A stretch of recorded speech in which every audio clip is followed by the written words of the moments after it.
Welcome to the regularly scheduled, are we good? Yeah, it's trying to reconnect. Good evening, everyone, and welcome to the regularly scheduled mayor and council meeting for the town of Berlin. It's Monday, September 12th, 2022. Please join us in a moment of silence, followed by the Pledge of Allegiance.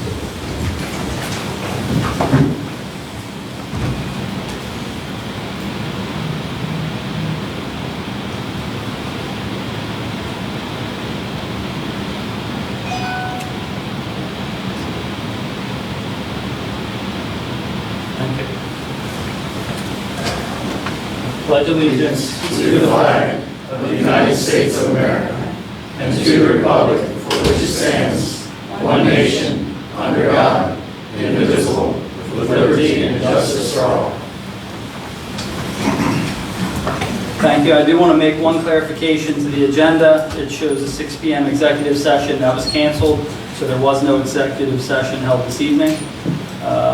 The regular session minutes begin with the approval of the minutes from the executive session of August 22nd, 2022. Motion to approve. So I have a motion by Councilmember Orris. Second. I have a second by Councilmember Nur to approve the executive session minutes from August 22nd, 2022. All in favor say aye. Aye. All opposed? Let the record reflect that the minutes pass unanimously. Up next is agenda item number 1B, the statement of closure from the executive session of August 22nd, 2022. Statement of closure, the time and place of the closed session was August 22nd, 2022 at 6:30 p.m.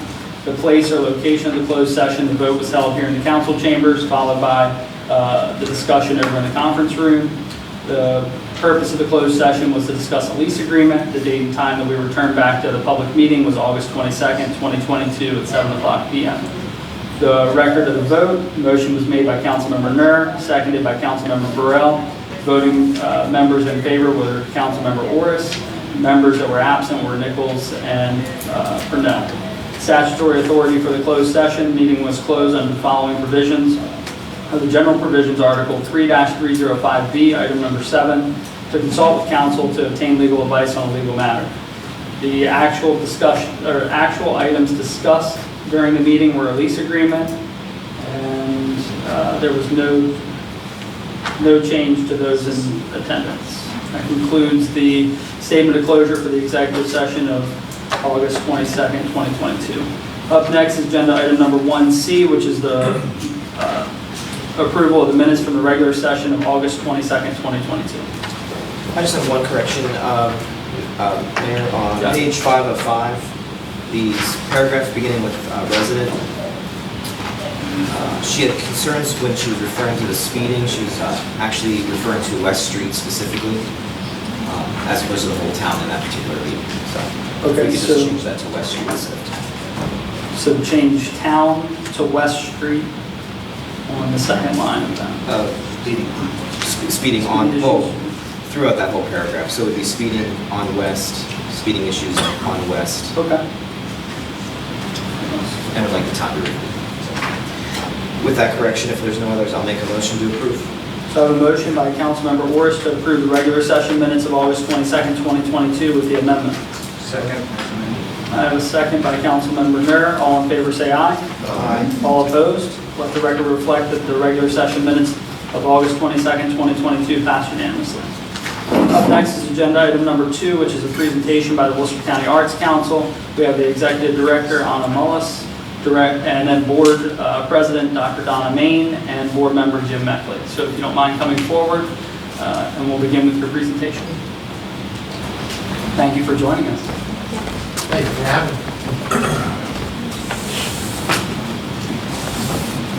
Well, good evening. My name is Anya Mullis. I'm the Executive Director of the Worcester County Arts Council. And it's my pleasure tonight to introduce 2 members of our Board of Directors, Dr. Donna Main, who's the President of the Council, and Mr. James Meckley, who's a board member and chairperson of 2 very important committees on our board, Property and Planner.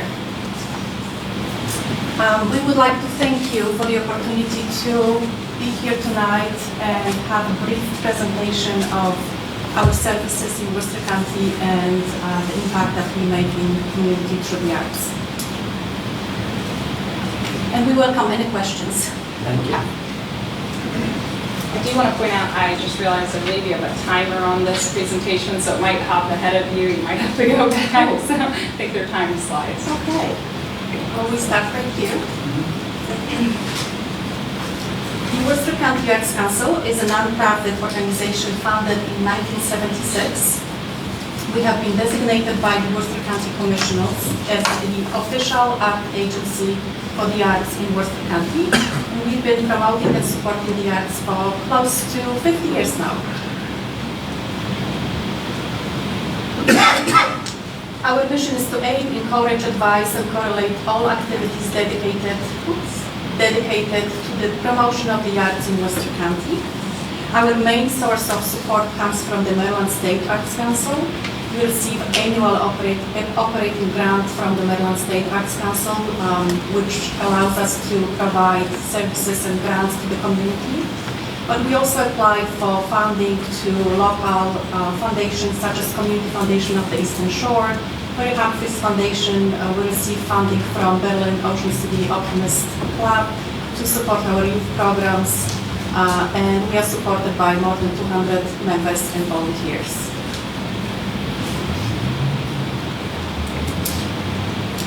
Our board of directors consists of 11 dedicated art supporters and professionals who represent all geographic areas of the county, such as Berlin, Ocean Pines, Ocean City, Snowville, and Pocono City. Our board members are volunteers. They volunteer their time and their expertise to support our programs and to fulfill our mission to continue supporting the arts in Worcester County.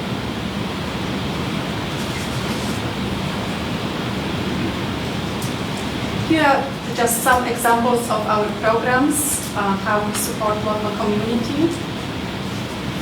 To fulfill and support our mission and goals, we sponsor a wide variety of programming that encourage participation in the arts by everyone in the community.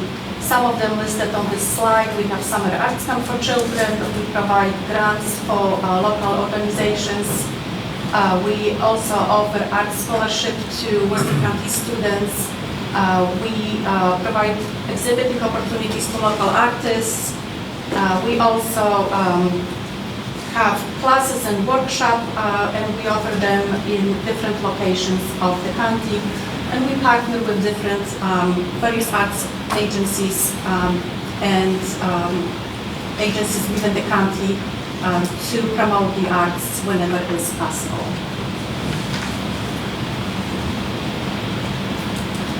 Here's one of our popular programs for youth, Summer Arts Camp, which Dr. Donna May will elaborate on a little bit. Last year, the summer of 2021, we changed the format of Arts Camp. Arts Camp has been going on in Berlin, actually, Berlin Intermediate School, back when it was Berlin Middle School, started in the early 1990s. Since we're a county organization, we try to provide scholarships and transportation for students in Stonehill and Pocono. Then last year, we reconfigured things and we decided to take the art teachers to the schools during the summer program. So we tripled the number of students who participated in Arts Camp, and they're very excited about that. And it extends our mission beyond Berlin into the whole county, because we are a county entity. The teachers and the administrators and the students were all real excited about that opportunity. And I think we're going to follow that format in the future.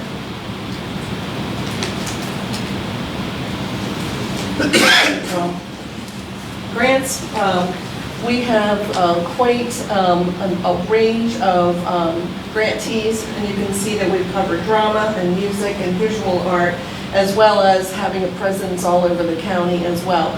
And the money that we get from the State Arts Council, we redistribute to local entities, and we're excited about that.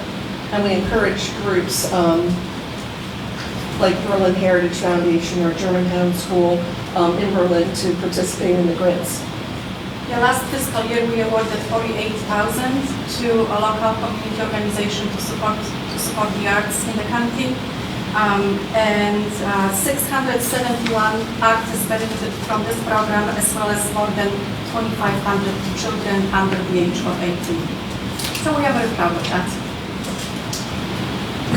This slide specifically shows our influence through the grants in Berlin community, and you can recognize several of pictures from Berlin funded events.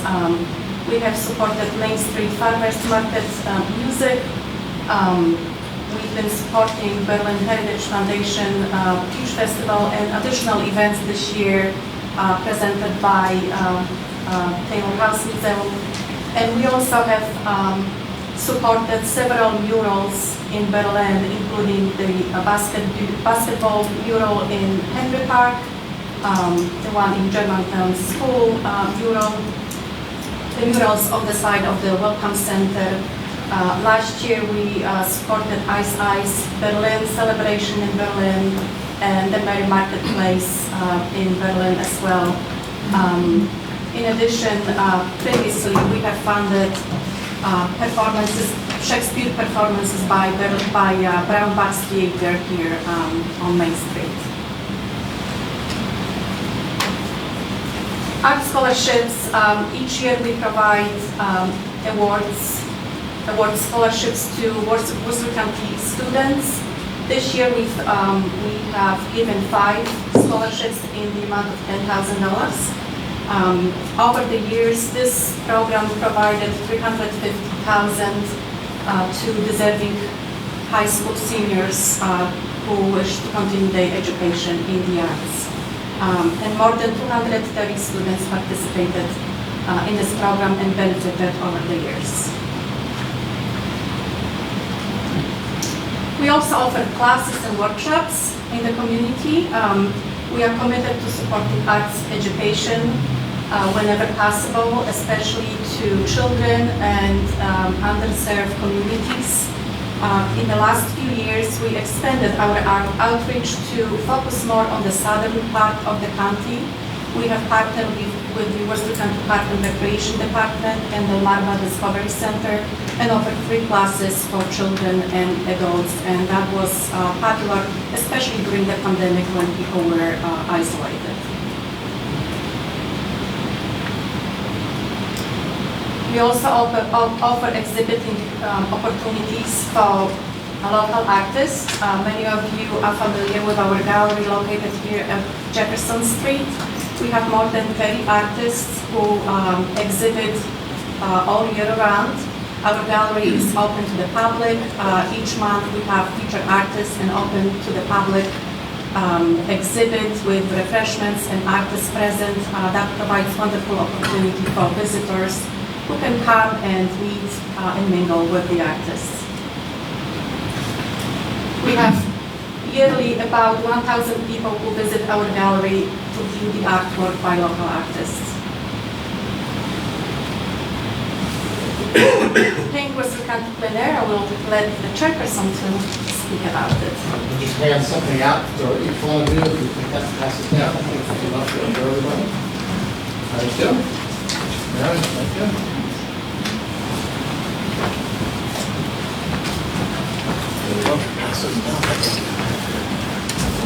Paint Plein Air is in its 12th year, I think, 12th year, and this is my 3rd year working with it. It's my 2nd year of chairmanship, and being in town here for the last 8 years, I've watched this grow just incredibly. We started out the first year, it was basically Paint Berlin, and I think it was that way until last year. Paint Berlin started with 12 artists, okay? Last year we expanded to Paint Worcester County because we felt we had enough pictures of the hotel and the bank and so forth, and we tried to open it up on the suggestion of many of the artists. So we did open it up to the entire county, and we're starting to get a lot more paintings of like Pocomoke, Snow Hill, Newark, Bishopville, and I think we even had one of, what's that little town down there? Yeah. So anyhow, and the quality is just, to me, is just amazing. The picture that was on the front of your program was the first place winner last year, it really does not do the painting justice. In the middle, there is a brief thunder shower that is going on. And when Lynn Lockhart judged, she was just so intrigued at the incredible difference between the two entities within the picture. And that's why it won first place. This year, we on September 18th, we will welcome 46 artists from 5 different states: Maryland, New York, Delaware, Virginia, and Pennsylvania.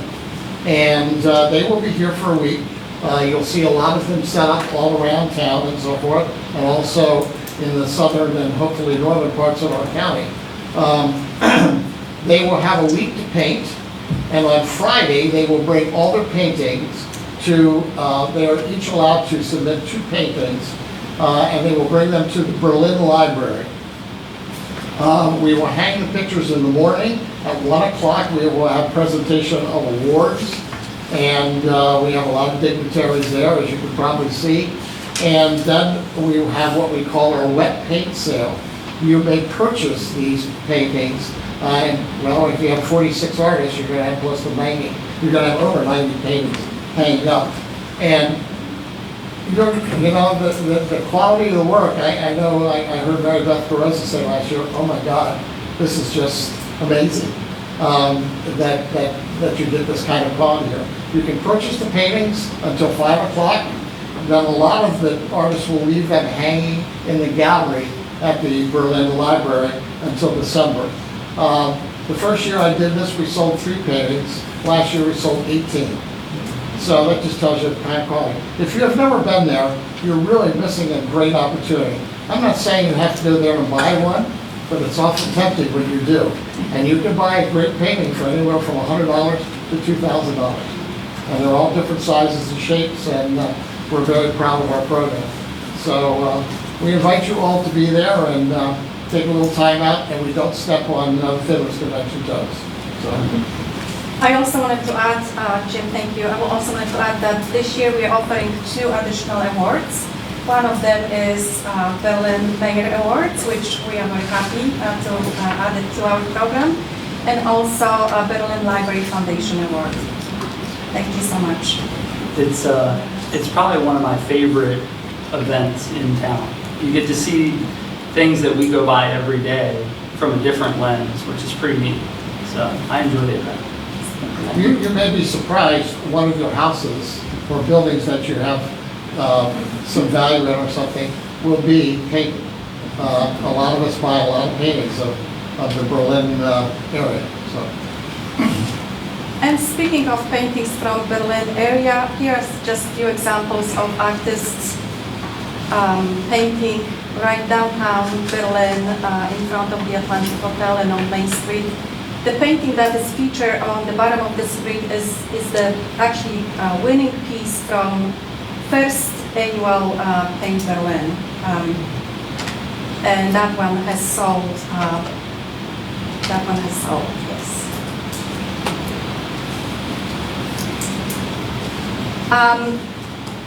In addition to the exhibits that we provide for community in our gallery on Jefferson Street, we also have a second space where we provide exhibits and offer opportunities for artists on the second floor of the Berlin Library Gallery. We change exhibits every 2 or 3 months and welcome the public to come and enjoy all the artwork is available for sale. Maryland Arts Day, the Worcester County Arts Council believes that the arts is essential. The arts is essential to building strong, vibrant, and healthy communities, and that's we believe that it's our role to advocate for the arts in Worcester County. Each year we participate in an annual event in Annapolis. It's a Maryland Arts Day. That's an event sponsored by Maryland Citizen for the Arts. And we have a delegation from the Worcester County each year where we go and meet with local officials to amplify the message about supporting the arts and the importance of the arts in our communities. And of course, we offer volunteering opportunities. We have so many programs and projects that we benefit from help of and support of volunteers. And we depend on our members. We encourage anyone to become a member and support our organization. We have different categories of the members, and that's how the membership helps us to fulfill our role and support our services in Worcester County community. If you would like to be a member, we left some forms over on the table, help yourself in on the way out. A few of you are, I recognize a couple of people in here who are, but there's always room for more. We would like to thank you for your time. If you have any questions, we welcome them. Thank you. Well, on behalf of the town and all of us, I do want to thank you and your members for the work that you do. It adds a lot of value to the town to have arts, and they come in different styles, whether that's music, paintings, whatever that may be. So it's nice to have the Worcester County Arts Council here in Berlin. But I'll open it up to questions from the council or comments. I don't have a question, but thank you for the work you do and pulling this out of so many things that are going on and activities to have art show us the way of development of our community and ourselves. I think it is a wonderful thing. So thank you all. Thank you very much. And I'll just say thank you for the presentation. It's very informative, very well done.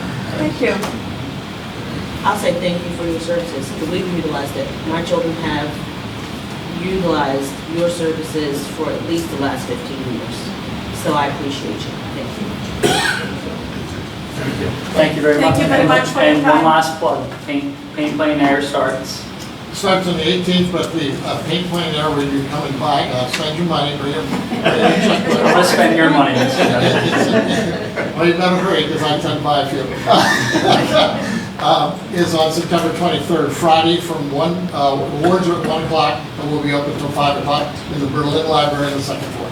Thank you. Thank you all. Very much.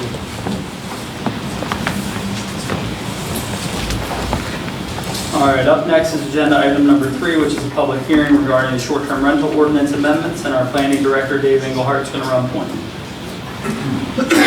Good evening, Mayor and Council. You may recall we had a first reading of this. It's basically a text amendment, a correction to ordinance number 2022-06, which was put in place by the council in March of 2022.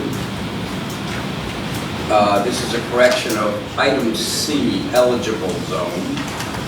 The ordinance that was passed in March said that all of the zoning districts where short-term rentals could occur needed to be the primary residence as determined by the State Department of Assessment and Taxation regulations.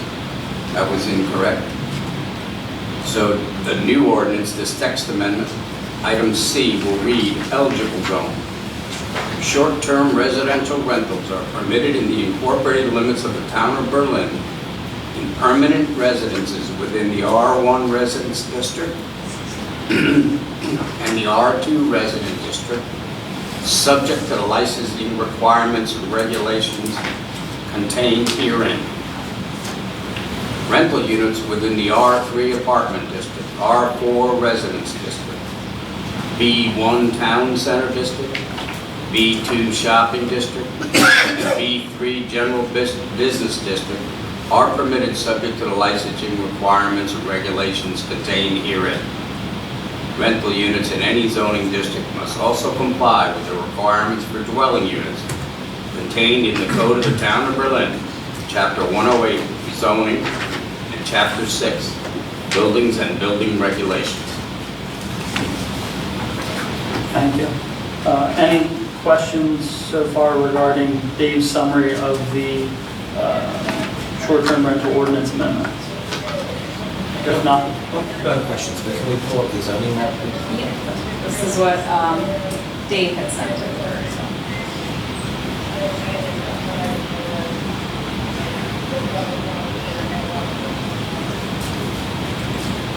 I'm not sure exactly what you're looking to look at. There you go. I could zoom in or out if you need me to. Well, this is different. This is This is the different This is what side of the Dave site, but- provided. This is the, Yeah. just, I mean, it may be a little unfamiliar to some, but this is a map that's designed by the Eastern Shore Regional GIS, and it does contain, as you can see over on the right-hand side, the B1, B2, B3, M1, M1A are not really applicable here. Is that correct, Dave? That's right, they're not permitted in the industrial districts. And then R1, R2, R3, and R4. All right, any additional exhibits that we need? All right, so we'll open the public hearing. So we'll open the public hearing regarding the short-term rental ordinance amendments. Anybody that wishes to speak, please just make sure you've signed in the back. That's used for our minutes to make sure that we have accurate representation of who spoke. So if you've signed in, you can come up and speak. Just say your name and your street name. No need for street number. And if you haven't signed in and wish to speak, that's okay too. Just sign in once you finish, please. So we'll take it in whatever order the group would like to go. Okay? You can raise your hand. We know each other. Just come forward, right to the table, name and street name or property that you represent. Todd Bartnick, Androth, I represent a lot of properties, but, question is, what's the difference? I've read it in the paper, but from the two terms, it was permanent resident, which was like the license, and now it's changed to, what was the other term? Owner occupied, that's it. What's the difference in that, Dave? There is an owner occupied in the ordinance. So it's still just, your driver's license is your residence? Is that what it is? Your primary resident is defined in the start of the ordinance as more than 180 days as defined by the State Department of Assessment and permanent residence means a dwelling unit located within a town of Berlin in which the owner resides for an aggregate of at least 180 days annually, and the dwelling unit carries the official designation as the owner's principal residence in accordance with the criteria governing the State of Maryland Department of Assessment and Taxation Homestead Tax Credit Program. I got you, okay. And then second question was, when we filled out the applications for short-term rentals, could you tell me how many applications you received? I'd have to look, but I think it's 13 so far. 13. And then, when you wrote the ordinance, because I've heard a lot about, like, people worried that people are gonna buy up things and make more, and town doesn't want more, town doesn't need more, which I agree with. Was there a cap placed in this resolution? Would the council consider a cap? I think the cap is a good idea. I'll leave that. I just wanted to understand the law and talk about the cap, that's all. You can't put a cap on the amount of persons in the R1 and R2 that can apply, assuming that they meet the criteria. So just so that everybody can hear, some at home might not be able to hear that, our town attorney, David Gaskell, says that a cap cannot be applied. Please correct me if I misstated, but a cap cannot be applied. If they're in an eligible zoning, they are eligible for that. That's correct. If you're in the R1, if you own in the R1 or R2, and the property is legally your primary residence, you cannot put a cap on the amount of homeowners that can apply for this. Thank you. Can I clarify, were you asking about a cap on the number of homeowners or the cap that one homeowner could apply? No, because one is just one, because you only have one primary residence. Right. That's totally clear. Okay, But yeah. there was I just talk wanted of clarification. making a maximum cap because You like can't- worry that it'd be too. Total units in town? Yeah. No. You Okay. can't do Because there that. was talk of that, and I didn't see it in there, and I just didn't know if you forgot or wanted to revisit it. And just, Dave Engelhardt, just to clarify, this was just, the reason that this is back up on the books this evening Yes, sir. is because there was an omission from what was passed by the council previously. So this is designed to bring that up to par with what was actually passed by the council in the form of text and in the code. Yeah, if what's in the packet, strike down language that was item C, which I just read is a new item C, and that is under section 8-30, short-term rental license. The old language said, eligible zone, short-term residential rental zone permitted in the incorporated limits of the town of Berlin in permanent residences within the R1, R2, R3, R4, B1, B2, and B3 districts. So it said it had to be your permanent residence in all of the districts. And really with the B1, which is the town center district, and B2 is your shopping district, most of our commercial, that there wouldn't be any permanent residences. So there was no need for that language, it was a mistake. So really, and the discussion back leading up to March, what we've had going on 2.5 years or so, was that initially it started out, there were some people who wanted to prohibit short-term rentals altogether in the residential districts, whether it was R1 or R2. And then there had to be a way, we thought, conventional thinking, of limiting how many units really you could have as a short-term rental. To prevent outside investors, let's say, from buying up an entire street. And that's the way the council found, and that's where that ordinance got passed in March.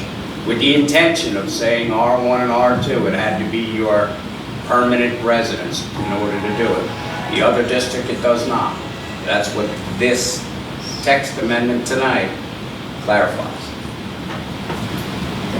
Thank you. Anybody else that's in the audience that wishes to address the mayor and council regarding the public hearing for short-term rental ordinance amendments?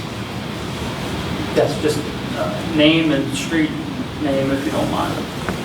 My name is Woody Bunting, I live on Ann Drive. I just need to have some clarification on, at the initial public hearing, there was a lot of discussion about owner-occupied. Was that ever in the original ordinance, or did we discuss owner-occupied at the original public hearing? Well, define what you mean, we did, and define what you mean by owner-occupied. If you mean that That was, when it's to be rented, the owner had to be occupying the residence. No, that's not correct. I know you've decided that that's not appropriate, but I know that was a discussion that I think a lot of people felt like was a part of the ordinance when it was initially discussed. But you're saying it was never in the original ordinance anyway. No. So why did we have owner-occupied discussion, is my question, I guess. It's really confusing. Because some people brought it up as an alternative to permanent residency. As an alternative to permanent residence. Some people wanted, who came to that hearing, wanted the council to require the owner to be there when the renters were there. And that was not put into the ordinance. There was a lot of public input that say it is your permanent residence, but you go to Florida every year for 3 months like people do over the winter. Am I able to short-term rental my, quote, permanent residence? I'm here the other 8 months, 7 months of the year while I'm gone. Well, yes, you would be, because it's your permanent residence for SDAT regulation. Okay, I'm just... So no, you wouldn't be required. I mean, if you went away for the weekend and short-term rental your house for the weekend, you wouldn't be required to be there. I mean, I really don't have an issue with the R1 and R2, the way you have corrected the code. I think that's a good way to correct it, because I think it should have always been allowed in the higher density districts anyway. But I think a lot of people with that initial public hearing did have concerns with having these type of rentals in R1, R2 districts. They're single-family districts. They're family districts. And really, you're not protecting these districts right now. You're opening it up to more rentals. And that seems to be kind of contrary to what the code states you're doing it in R1, R2. I mean, if you read the code about protecting the health, safety, welfare, and everything of those districts, it seems to conflict with that. But that's why I brought up this thing about owner-occupied. Owner-occupied would restrict how often that is done. But I am definitely opposed to opening up R1 areas to short-term rentals. Okay. Okay. And Woody, I think you need to address these concerns to the mayor and council. because- Well, that's what we're doing. But you're saying you and, you know, and. I know. But I mean, that's what this is about. And the provision in here that there be a responsible agent within a 30-minute, call time if there were issues in a neighborhood, say for noise or trash or parking or, too many people in the residence. That's why that was in there specifically. You have to have someone for the town or the police department if it's 2 a.m. to contact and get them here within 30 minutes. That was put in there for that reason. Thank you. Thank you. Thank you. Yes, if you haven't put your name down, just go ahead and sign in the back. Just name and street name, please. James Walsh, Ash Lane. Just two things. Question for you, sir. Obviously, this ordinance passed, or you had some discussion in March.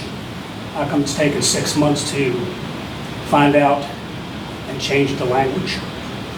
My second question is, I agree with Woody in his statement. I would ask that the council go back and review the meeting minute notes from March and get clear direction of what was passed and what was discussed prior to the recommendation to change the verbiage. So if you could answer that question, I'd appreciate it. Which question, sir?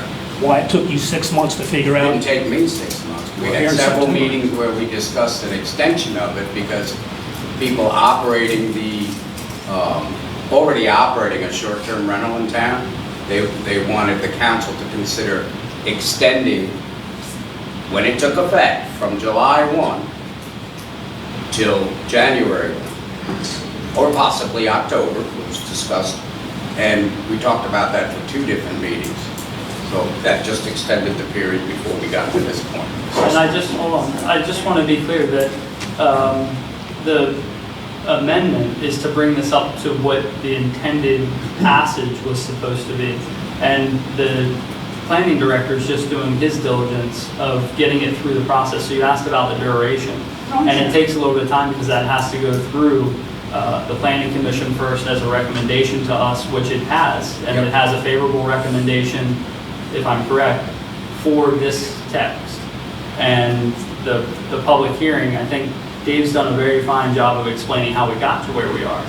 So, any comments? No, I understand that. Come this direction. I'm sure he does his due diligence with his given time constraints, but I would venture to say that 6 months is a little bit long to come up with a one-sentence change in a proposal. I mean, Albeit, I'll take that. But the other thing I would ask is that you go back and review the minutes from the March meeting and find out specifically the verbiage and the language that was approved, and then the vote that I guess you guys took regarding that. Thank you. Okay, thank you. Anybody else that would like to speak during the public hearing? Just name and street name, please. Good evening. Good evening. My name's Kristen. I'm Devin. Old Ocean City Boulevard. We're actually late to this conversation because we were getting information late. So we drove up from Baltimore today to be here. I just wanted to introduce myself. My husband and I, he grew up in Salisbury. We met at Phillips Crab House. I was a crabette. My son Nahum's in the background here. He and his wife got married on Old Ocean City Boulevard. We took an abandoned for 10 years property, and we fell in love with it. And we decided to purchase it so that we could bring our family down for vacation. My sister has lived here for 15 years here in Berlin and has raised her 4 children here. So we were looking for a place to take some respite outside of Baltimore City, which is where we live full time. My mom couldn't be here tonight. She is a full-time teacher, and she wrote a letter and asked if I would present it to the council on her behalf. Good evening, ladies and gentlemen. I, along with my daughter, am one of the owners of the property at Old Ocean City Boulevard. This investment has been very much a family endeavor and not some sort of corporate takeover. When the property was purchased, it was in a sorry state of affairs. It had been abandoned for many years. It was completely derelict, and I fell in love. This was home. I have a long-standing relationship with Berlin, certainly as a tourist, and then as a mother and a grandmother of permanent residents. There was nothing more exciting than laying down roots here in this wonderful town, and as a result, we went to task, invested our savings, and dreamed big. My daughter and I carefully vet our guests. Remember, this is our home, one that we share. We do not want derelicts, unruly college students, or disrespectful people occupying our beloved residence and community. And as a result of our work and commitment, we bring tax revenue to the town of Berlin. We've kept single mothers employed, and we send viable and eager customers into the town of Berlin to take advantage of the restaurants and shops. I am more than happy to extol the virtues of Berlin businesses, as I am a partaker as well. We never ever thought that the coolest small town in America would become so unfriendly. Believe me, I fully understand not wanting to have an overabundance of short-term rentals in a family town. I myself currently live in a singular historic district in Baltimore, Maryland, one on the National Registry of Historic Districts. And though there are Airbnbs in my village, I too wouldn't want it overrun. I get it. I hear your concerns. But I also want to celebrate the beautiful benefits and lovely surroundings of my village in Baltimore. I feel the same about the town of Berlin, and I would hope at the very least that since we've been here as a small business for the past 3 years, that our bungalow would be grandparented in. Especially since you are now aware that we bring our share of prosperity to this town. I'm also a person on the cusp of retirement, and my plan always was to plant myself in the near future at Old Ocean City Boulevard. As an artist and a teacher, I never thought for a moment I'd be unwelcomed. I'm hardly a threat. Well, actually, my cooking might be. But that's why I visit your restaurants and bakeries and encourage my guests to do so as well. I count it all a privilege to be in Berlin as often as I can, bringing family, friends, and guests with me. My time here is always delightful. I pray that the town residents will see that not everything can be thrown under one banner of corporate usurpation.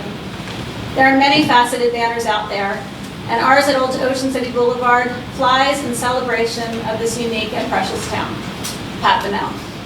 And so we just stand here and just ask for the council to reconsider grandfathering in the Airbnbs that do exist. We're in R1, we're actually on the very edge of the border, and my mom has put in her life savings. This was always her dream, to buy a rental that she could vacation in and bring all her grandkids. I think she has like 14 now, to be able to vacation and to hang out in Berlin. So we just ask the council to reconsider. Thank you. And just to add to that, I mean, we took this property from being a vacant for over 10 years. We bought it for under $200,000. We sunk well over $200,000 into this property, and now it's just going to be ripped away from us. And we're just asking for grandfather. We do have future plans to live here. We do have future plans to continue living here and being an asset to the community. I mean, we bring in business for the businesses in town. I think it's a little unfair. We have families that are on their third year vacationing in our house, and they said that they're establishing family legacy and tradition, and they're watching the house slowly come to life, and they love walking in the main street. They love that they can go down to Burley Oak and get a beer, and they love that they can go to Acetate with their kids and just wander on the property and have a good time with their family. And we hear all the time in the community, family's important. Our family's important too. We come down here every year and we celebrate Thanksgiving with 14 of us. That's a lot to come in, and now we're risking all of that so that we can stay here as just a regular vacation home. We can't risk our businesses and our livelihoods in Baltimore to come and live here right now, but our intention is to do that. So, yeah, I think we just ask for some sort of leniency. I mean, we can't. My mother-in-law, she's a full-time teacher. She can't retire right now. I mean, this is her livelihood. This is part of it. So, yeah, that's our big ask. Thank you very much.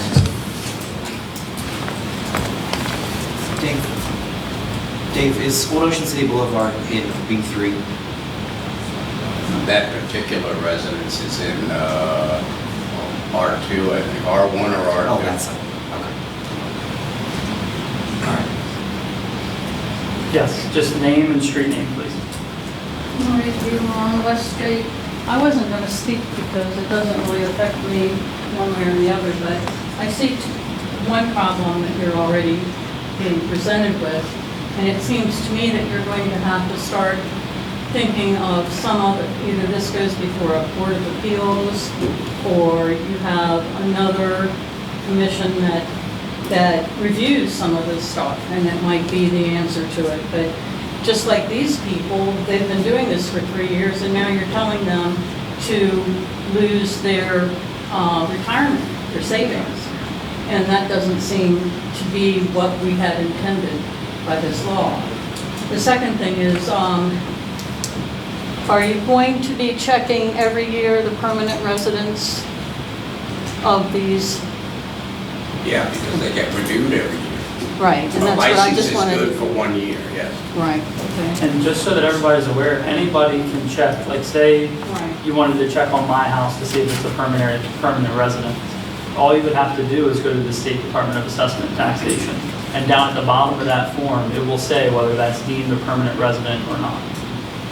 And one other question, is this going to impact any discussion of accessory dwelling units for homes? Good, sure. This And that's particular my one does not address. This doesn't mention accessory dwelling units, but the planning commission, you're reading the agenda for Wednesday night, they have asked to have a discussion about accessory dwelling units. And how it affects the short-term rentals They- or in no, general? Just in general. Another In general. conversation. Mhm. And that would be my other concern. That's a whole nother topic, Mhm. Marie, yeah. No, I know. And a big But one. I was thinking that this might impact that topic too. At some point, they would be intertwined, wouldn't Mhm. they? Right? You know? Anyway, that's 2 cents. Thank you. And just a reminder for those that have spoken, just make sure you sign in the back, please. Is there anybody else that would, that's for you, Woody. Don't worry, I was going to make it. Thank you. Yes, just name and street name, please.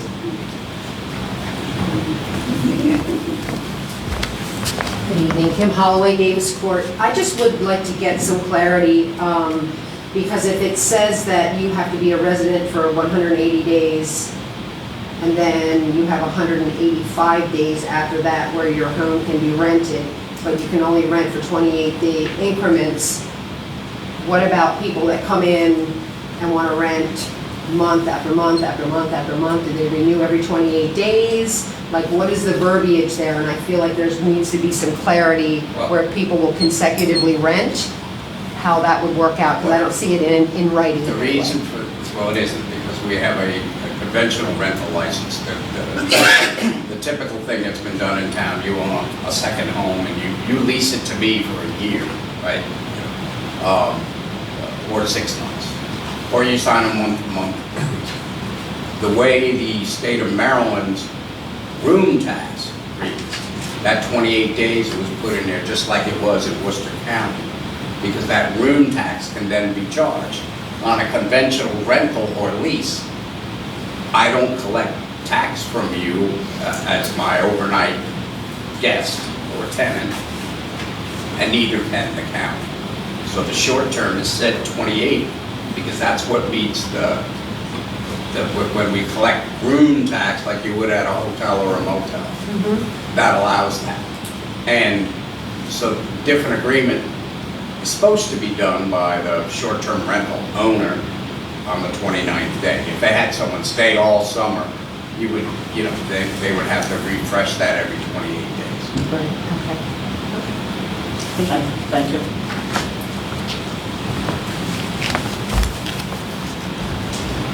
Yes, just name and street name, please. Anne Marie Nancy Avenue, Color. Well, you know what I'm going to say. So I just ask that you keep in mind that as residents, taxpayers, voters, etc., of Berlin, who have lived here for 36 years myself, I didn't buy on Main Street or in a business district to have transient fluent flowing through my neighborhood. I want my neighborhood, I want the safety of my neighborhood, I want my neighbors looking after each other like we've had for all these years. I do understand that people have bought second homes, but there is another option. There are families, you see it all over, people wanting to rent a home year-round. They have children, they don't fit in a two-bedroom apartment on Main Street. They want to be in Berlin, they want to be close to our schools. So the people who have bought second homes, go ahead and rent them to families that are desperately looking for homes in this area. So there is an option. That's all I have to say. Keep us in mind, we're the ones here all the time. Woo-hoo! Thank you. And Dave, just to be clear, this is not changing R1 and R2. This is changing B1 and B2, correct? The text amendment? No, it's, Just clarifying. it makes R1 and R2 where you need to have a permanent resident. Well, it already had that. It already had that. So this is not affecting how this law was written back in, passed back in March concerning R1 or R2. Correct. This is just for the B1, B2. And it's to bring it up to B1, B2, R3, R4, B1, B2, and B3. Yes, sir.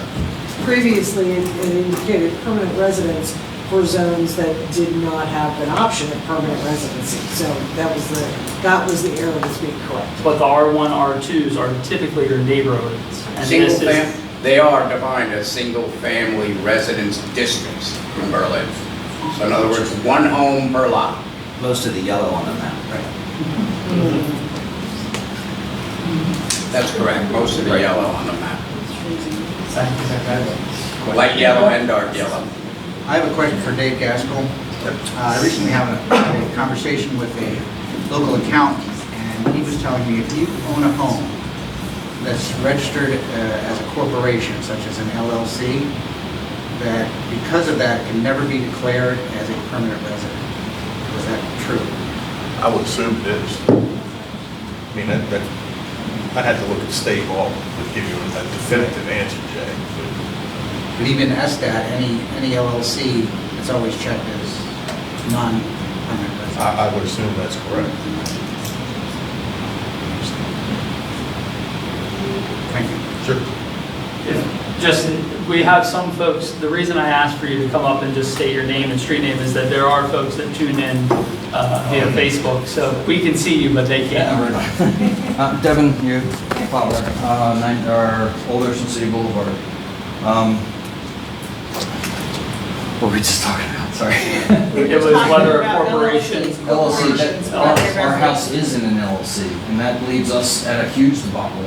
Now, I mean, we have to dissolve a business, and I mean, that creates all kinds of weird, we can't put a permanent residence in. I'm sorry, did you say it is an LLC? It is in a business, yes. He was referencing state law, that's beyond our ability. So Right. that's something we can't control. But we can't live in a permanent residence, we can't live in a business residence as the Correct. owners. Correct. So that puts us in an even crazier scenario. However, let's go back to that statement where your mother-in-law is the teacher. Yeah. So I was in school today, and I teach too. I was in school today, and right before our faculty meeting, a few of my coworkers were like, you know what? It just upsets me so much that I have to drive from Wycomico County, I have to drive from Pocomoke, I have to drive from Delaware to come to work in Berlin because I can't afford to rent in Berlin. So instead of thinking like this, and I'm not saying that you all are the only ones thinking like that, but instead of thinking like this as far as short-term rentals, think about it. And I know that you guys like to come here for Thanksgiving and Christmas. However, give it some thought. Instead of looking at it like a complete loss, there are hundreds of people, families, that are looking to rent a place in Berlin but can't. We've had students that have had to move to the lower part of the county or have had to leave and go to a different school district because they can't find rentals year-round in Berlin. So those of us, and I'm not telling you what to do with your property, but for those of us that have two homes, I'm not, I'm just giving you another No, suggestion. the council and the mayor are telling me what I can do with my Not home. necessarily, but we're giving you other options at the same time. But, I mean, there are people out here who would rent from you tonight But if you there's- told them that you had a year-round rental available. But do you understand that this is our retirement home? We're not renting to everybody. No, I hear you, I understand that, rent but to you're not families that retired come yet. into it. is You're what right, I'm not. And you know, I'm trying to use the growth mindset here with you. But You've not our gotten there property yet. would be a loss to your community as a long-term rental, because we're not selling the home. We're not gonna sell We it, don't even want if you we. to sell it. But we're not gonna rent it to just long-term rentals. We're not gonna, so you would lose that anyway. We're gonna keep it as a vacation home, and we'll come down 2 to 3 times a year, and it's gonna sit there and just, our investment, every time we make money on our properties, we put it back into the property. We just spent $50,000 repairing more of the house. The house is in such disarray. We've spent almost $300,000 on this house, just on the construction part of it. And that's what hurts us so much, is that our life savings is in this house for our future. And that's, you know, so your house, that house would not benefit the community for long-term rentals at all. You probably couldn't afford the rent on that house. And that's, I mean, that's sad to say, but It's very sad to say Yeah. that we've gotten to a place in this town where the people who want to live here, the people who have been here for generations, can't afford to live here because people have bought the properties for $200,000, $300,000, $400,000. I'm not saying that's For your the fault. past 2 years, I'm though, just our stating that, people can't and they buy can't afford to homes. live here. I have an option. Can I speak? Of course, it's a public hearing. Anyone from the public can speak. Just, I have to go just, sign in, but I gotta talk first. and, Cam Bunny, really, my name is really Colleen Bunny, but anyway. Yeah, don't tell me. we'll keep it our secret. That's going on Facebook. So, I am a real estate broker. And I've been telling people for the last few years, be careful what you buy in Berlin because of exactly this could be happening. But what you can do, and tell me, everybody, if I'm wrong, you could rent it for 3 months and then you're not in a short-term rental. Correct. And we So- have done that in the past. We've rented to people in the hospital. I was gonna say, that's exactly who, colleges. yep, that's exactly who comes to me. So, I mean, you know, that is an option for you. You could do something like that, and that's correct, Dave? Right. Then you just get a year-round rental license like I have. I do most of the rentals in the town of Berlin. I do not do any short-term rentals. I actually lost the sale because they wanted to do Airbnb, and I wouldn't sell them the house. And it was, what do you mind? See, we bought it prior to any of this discussion. Right, right. And that's So now you have to try to They make, caught it. right, but you can make it work. I mean, you can still Oh, I keep know we it, can make it work. yeah. That's- Yeah. Yes. Okay, well, that's all I can say. Thank you. All right, I appreciate at the it. moment. Nice to meet you, Colin.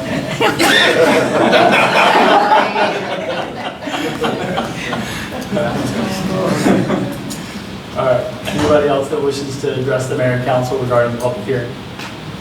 Just name and street name, please. Brian Nellens, Broad Street. So my question, less of a statement, more of a question.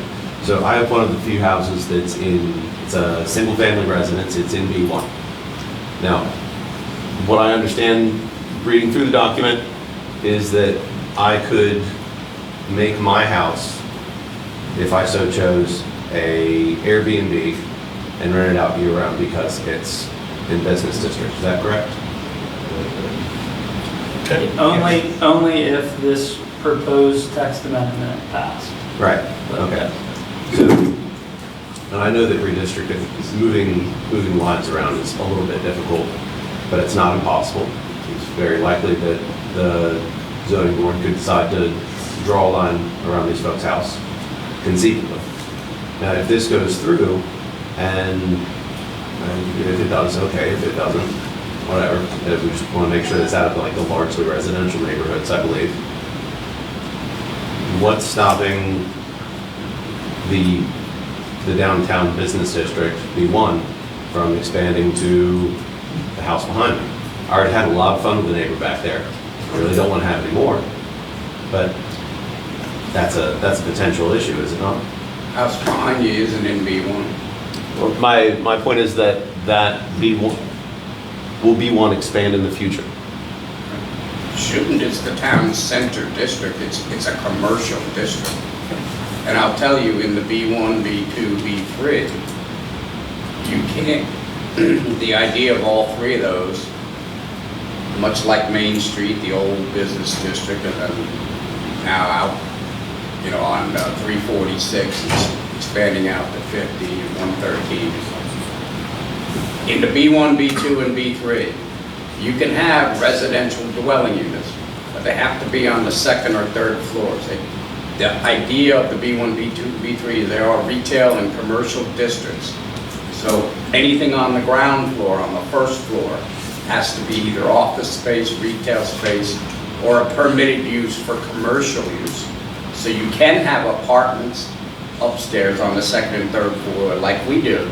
The old idea of, depending on where you go up, the butcher, he lived upstairs, but his butcher shop was downstairs. Sure. That's like, in the town I grew up in, that's what we had. The butcher lived upstairs. I went to school with his kids. And that's exactly what we have in a lot of the older towns here on the shore. And they wanted to preserve that when they created the districts. All right. So that's the idea. Yeah. And your particular use in the B1 was already a house. Your house is a lot older than our town zoning. So when they mapped out the main business arteries with the post office there and the Bunting's building, they were residences. But they had to bring the business district out a certain distance. So they made yours B1, but allowed it to continue as an R, a residential use. If you moved out of there for a year or more and nobody ever occupied it again, the next use would have to be B1. That's the way the code is written. If I sold it, the next person decided to make it a business, it would remain a business. Yes. Okay. Right now yours is, quote, a non-conforming use. If that non-conforming use ceases for more than 1 year, then the overarching zoning takes effect, and it would have to be a B1 use. Solid. All right. Well, thank you. Thank you. Is there anyone else that wishes to speak during the public hearing? All right, going one more time, and then we'll close the public hearing. All right. Public hearing for the short-term rental ordinance amendments is closed. Any comments from the council? Hearing none. This is an action item before the council this evening, so if anyone would like to make a motion. Move to approve short-term rental ordinance. So I have a as amended. My apologies. I have a motion by Councilmember Burrell to approve the short-term rental ordinance amendments as presented. Second. I have a second by Councilmember Nichols. All in favor say aye. Aye. All opposed? Let the record reflect that the short-term rental ordinance amendments pass unanimously. Thank you. Thank you everyone for speaking. Let's move on to item number 4, which is motion for approval, motion 2022-09, an award of contract for Henry Park basketball court lighting, and our town administrator Mary Boland and our electric utility director Tim Lawrence will run point on this. I'll actually let Tim address most of it. There is a staff report in your packet which speaks to the information that Tim worked on in making the recommendation, but he can better describe the actual work that's going to take place. Thank you. First of all, I'd like to just make a comment that this project has been going on for many, many years. I think Tim was shocked to find that he had files back as far as 10 years ago. 10 years ago. Wow. That's how long ago it started. Anyway, what you have before you there, we have a company which is Moscow Lighting Design. They actually are a member of Sourcewell, and they have estimated the cost at $95,179 to install the LED lighting system for Henry Park basketball courts. This is the same company that installed the tennis court lights over at Stephen Decatur Park, which I'm sure you're very familiar with those. They also did some very large lighting projects. One of them is Daytona International Speedway. They installed the lighting system for that, for lane racing. So they are very well known in the industry for sports lighting. This is a turnkey installation. All we have to do is bring the power source to the feeder location with the disconnect feeding the lights is going to be located. They install the lights, they aim them the proper way. This system also has remote access to it where you can see where a light goes out, just like Stephen Decatur Park, same setup. You can actually go to that website and see if there's a light out or something's going on with it. In fact, there's been a few times they've contacted me and told me on this particular pole that you have a light out, which is very sophisticated. Anyway, I'm recommending that we award the contract to Mosco Lighting. I'm very familiar with this type of installation, and I think they'll do the best job possible.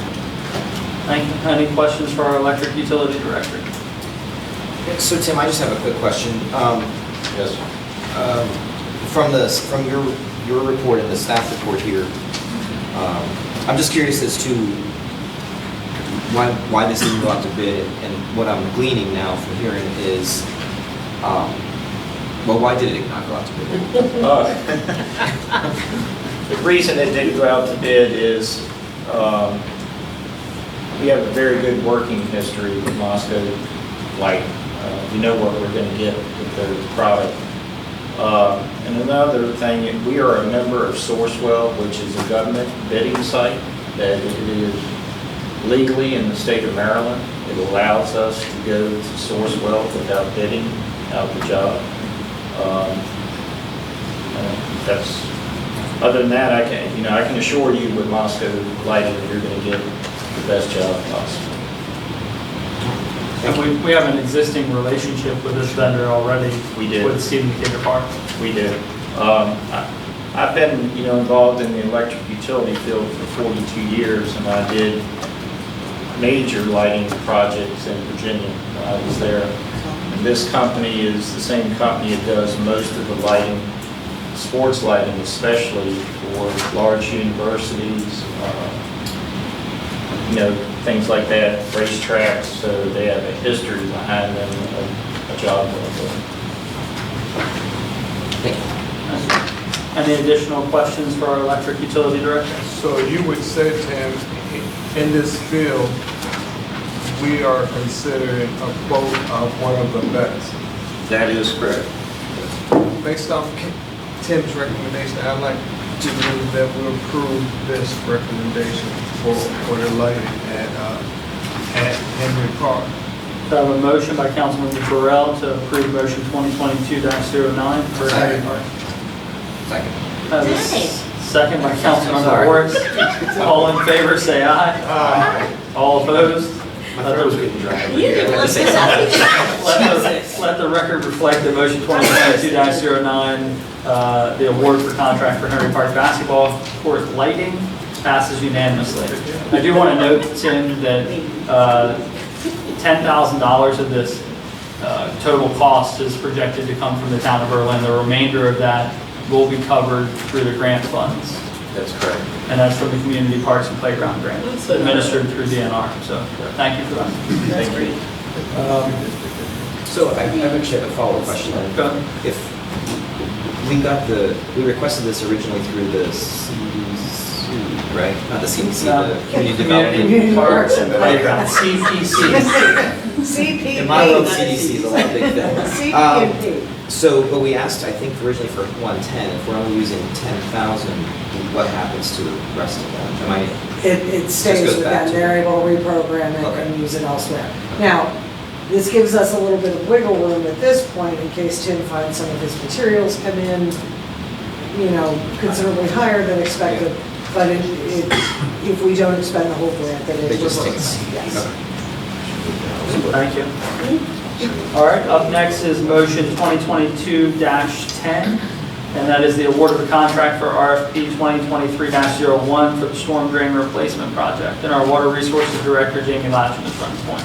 Yes, Mayor Council. The storm drain pipe at 105 Washington Street has failed. EA designed it, we went out to bid. We had 4 competitive, well, I say competitive bids. We had 4 bids. We recommend going with Goody Hill due to they are the cheapest bidder. And Most reasonable and responsible bid. yes. I mean, they've done a lot of work for the town and usually they help us out a lot. So I would like to proceed with them to have the storm drain replaced over there. That way we can get moving and hopefully tackle it before the wet weather gets here. So that's our biggest goal. Darrell's here with us tonight. They had, I think they could have if they got approved, they could start making the catch basins within a week, and we could probably see some maybe work in, depends on one box, but we could probably see stuff starting within a month, if not just a little bit more. But it'd be nice to get going with drier weather. Now, originally, this project, correct me if I'm wrong, we allocated $110,000 from ARPA. That's a difference of what, just shy of 15,000. So will that come out of the remaining stormwater funds that are allocated for ARPA? And we also, there are some bid alternates in there. The 124 overall price, if we can maybe get in some of the additional beforehand, that'll knock off roughly about $7,000. So, What's the bid impact? alternates. What's the impact of that? Most of it's backfill and flowable fill. There were 2 bid alternates. If they couldn't find suitable soil to backfill the old pipe, and they had to fill it with flowable fill. And then what they dug out, they had to bring in clean dirt. So if we get over there when it's fairly dry and everything works fine, then that could bring us down roughly $7,375. So that wouldn't be as a big impact. Then it would be half of what the $15,000 roughly. And I'm sure the $15,000 is not going to impact the overarching grant applications that you're trying to pursue, Darrell? Correct. I mean, this isn't applicable to any of the grant applications, but I mean, I'll just add on this, the potential savings and to add alternates. We would like to award the total amount so in case we need them. But that the one for the abandonment, the flowable fill, that is to abandon the full section. Part of the design is to abandon part of it that we need. There's a section, they're not cut off, there's a section there by the swimming pool, and we do not want to, we don't want to compromise the pool, so we're going to fill it in place there so we don't have to get closer to the pool. Just to clarify regarding the grants, this particular project is not being grant funded, Correct. nor are there grants that would be eligible for. But the only point that I was trying to make to that is you are pursuing grants regarding stormwater projects that you previously discussed with the council. And I wanted to make sure that since this is going to take $14,400 something from that it's not going to impact your ability to pursue those grants that you've already targeted. Correct. We, the most recent grant application that we submitted, we actually teamed up with Maryland Coastal Bays, and they actually offered a leveraged amount and a letter of commitment of $10,000. So that was some money that was offered to the town for that grant application. So I'm excited about that one. I don't want to be too optimistic, but we'll see. Jamie, just to be clear, this drain line runs from Washington Street along the property line at 105 all the way back to the ditch. Yes, sir. And you remove the old terracotta pipe? We're going to collapse it in place and use the spools or the dirt from the new pipe over there, grade it all off, and then put the new pipe closer to right on the, like 5 feet off the property line. They've granted us an easement, so that way we can keep it in play. The easement wasn't there before? Well, it dated back to 18, Steve, you can help me on that, but I think it's, if I'm not mistaken, we found back to 1878, I think there was there was a lot done in 1878, so yes, we found some. Oh, wow. All right, so we are looking for action this evening. Well, y'all are quick this evening. Is there a date that I don't know about? Must be your district. No, I just wanted to point out, looking at that's what I'm on my phone here, the ARPA spending plan. So we have the 110 for this project, stormwater improvements of 178, and then capital stormwater of 250. So the 14,000 overage is not obviously going to affect. I'm just reiterating what you said. And since Jay's quick on that, I'll go ahead and second his motion. So I have a motion, before I can even summarize, I have That's a all right. motion. We got this, Mayor. Just And a second. Move along. Yeah, do y'all even need me? Baseball game or something? 2022-10, award a contract for RFP 2023-01 storm drain replacement project to Goody Hill for a total of $124,443. All in favor, say aye. Aye. All opposed? Let the record reflect that passed unanimously. Thank you. Both. Up next is agenda item number C, which is motion 2022-11, the 2023 event schedule, and that's being run point by Economic and Community Development Director Ivy Wells. Good evening, Mayor and Council. Good evening. It's that time of year again where I am going to present the 2023 event schedule, even though it is the beginning of September. We like to present this at this time to allow for advertising during the holidays so people can prepare and plan for the events for next year. And if you take a look at the packet, I'm sure that you've seen the events schedule. The only change, there's actually two changes. Reggae Play Day will not happen again this year. We are currently working on another sponsored event which will be determined. So at that time, we will come again and ask for permission for another type of alcohol event. You're breaking my heart here, Ivy. I'm sorry. It wasn't up to me. Sometimes it's good to refresh things. We had Mayday Play Day for a while, and we had Reggae Play Day. So now we're working on something else. So that's coming. Not quite sure when, but within plenty of time to be able to ask for the state road closure. And then the other addition is the back-to-school movie night in the park. We've added that to our permanent listing for the Labor Day weekend at Henry Park. Thank you. Any questions regarding the 2023 event schedule? All right, this is a actionable item. Can I? I'm sorry, I didn't. No, not you, I'm talking to those guys. Of course, Councilman. I love them. Would you like to make a motion? No, keep talking, Why, you After all that, you're not going to make the motion. I'll make the motion, I motion that we approve the calendar as presented. Thank you. With Seconds? the amendments that Ms. Wells made. Yes, of course. So, I have a motion by Councilmember Nichols for the 2023 event schedule. Second. And a second. Okay. This side of the table's waking up. We've been waiting, it just. So I have a motion by Councilmember Nichols and a second by Councilmember Purnell. All in favor, say aye. Aye. All opposed? Let the record reflect that the 2023 event schedule passed unanimously as amended. Thank you. Up next is the approval of the American Legion Post 123 Special Sunday Permit for October 23rd. And it says I'm running point on it, but it's very straightforward. I received this in my inbox, but I think it's nice to approve these publicly. One, it gives some notice about the event that's occurring, and two, I think that it's good business. So requesting the approval of the application for a special Sunday permit. And this is an annual event. You know, I know as much as what's on that paper. I move to approve the application. So I have a motion by Councilmember Nichols and a second by Councilmember Purnell. All in favor, say aye. Aye. All opposed? Let the record reflect that the approval of American Legion Post 123 Special Sunday Permit for October 23rd passes unanimously. So generally speaking, though, where would this application go? I mean, do they always just email the mayor? So typically, I've received some mixed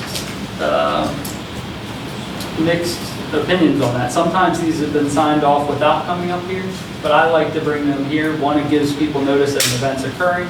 Two, it's, I think, just a nice thing to do. So They usually just drop it off and then they, It's in my customer inbox. service will stick it in his inbox and then that's. as long as there's enough time, right? So Right, that's if we usually if we had gotten this with a few days in advance or whatever the minimum would be, and we didn't have a meeting, then I'd probably sign off on it. But given the duration, so bring it up here. So, All right.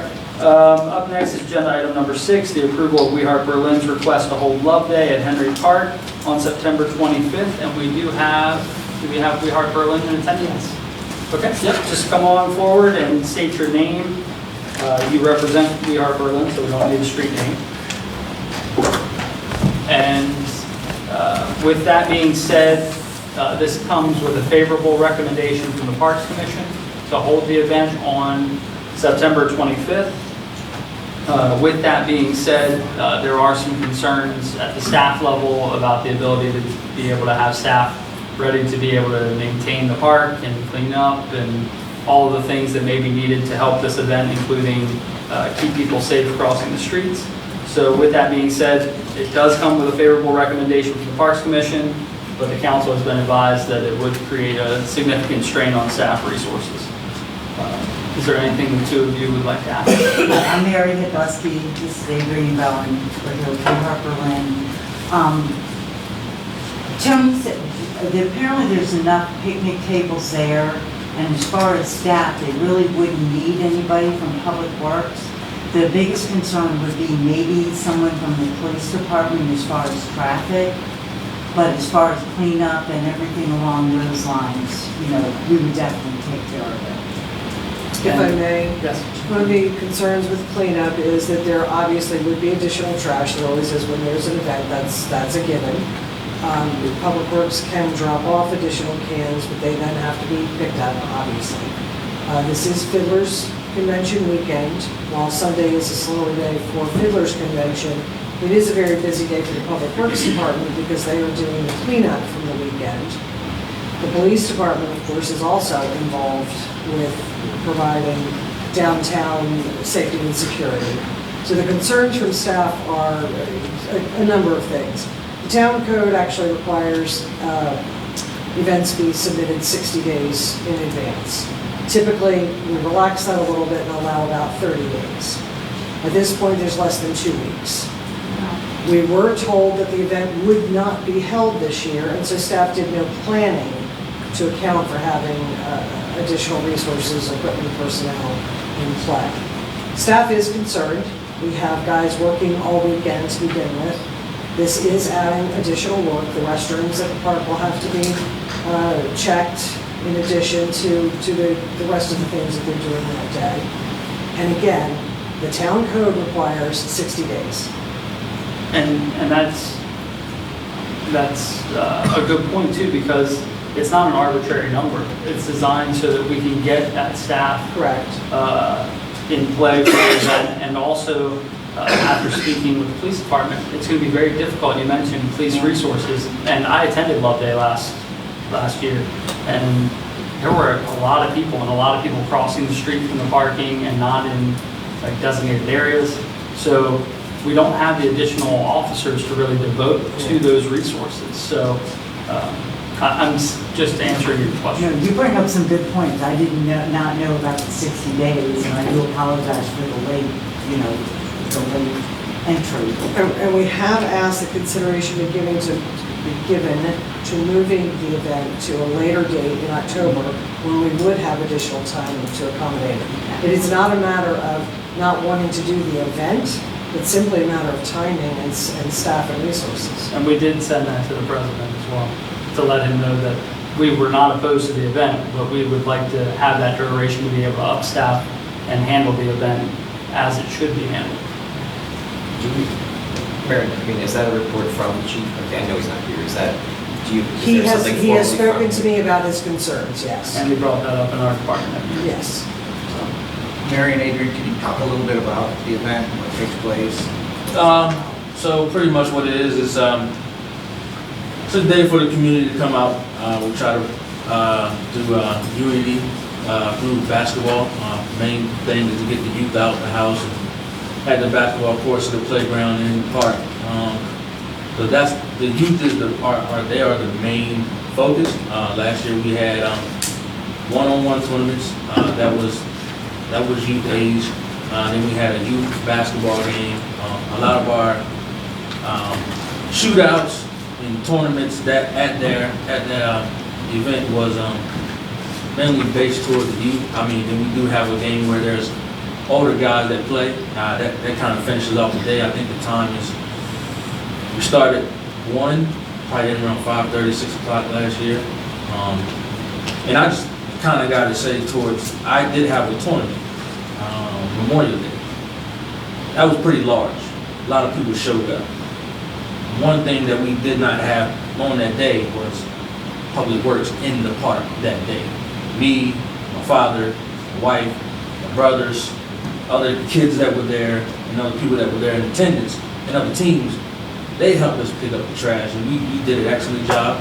Anything that was in the bathroom, we got it out. Well, there really wasn't anything in the bathroom, but we had people go check out the bathrooms and things like that. So I did have a event not too long ago that was with a substantial amount of people. And I did I think I did that day before, get in contact with the police department to have extra, heads out there, eyes. Didn't see anybody. So, but that event did go through, and great turnout. Like I said, we did all the picking up of the trash. We did have a lot of people out there. They did utilize the field across the street, parking, because we had a lot of people show up. And the staff and I appreciate the event. It's a fun event. I'm a little sad, I just flipped through here again, to not see it on our annual event calendar, because I think it is a nice time to come together, and Love Day was an awesome event. I just have some concerns as to staff about our ability to devote resources. Would you be receptive to having the event later? That's what we had originally suggested as well. I would be, but I was just trying to, like I said, I had another event that was pretty big, and we didn't need Public Works. We didn't really need anything from Public Works on that day. So do we have, or does police have kind of like the Shaw State Highway screens? Do we have anything that we could, instead of perhaps maybe a person per se, some sort of automated, just or like a caution pedestrians, just to put on Flower Street if this is approved, to help with that? I honestly don't know. Typically, if you're going to put signs out there, road closure signs, I don't know if they have any signage in asking people to be cautious of pedestrians. Are you thinking like that big old thing that? Well, something like that. Message board, Like a- Yeah. sometimes towns can borrow. The town does not have a message board, but again, I'll remind you, it's less than 2 weeks, and staff is now being asked to make additional accommodations for an event that we were told would not be happening this year. And I understand that, but after we get through this, I would like to talk about the actual application.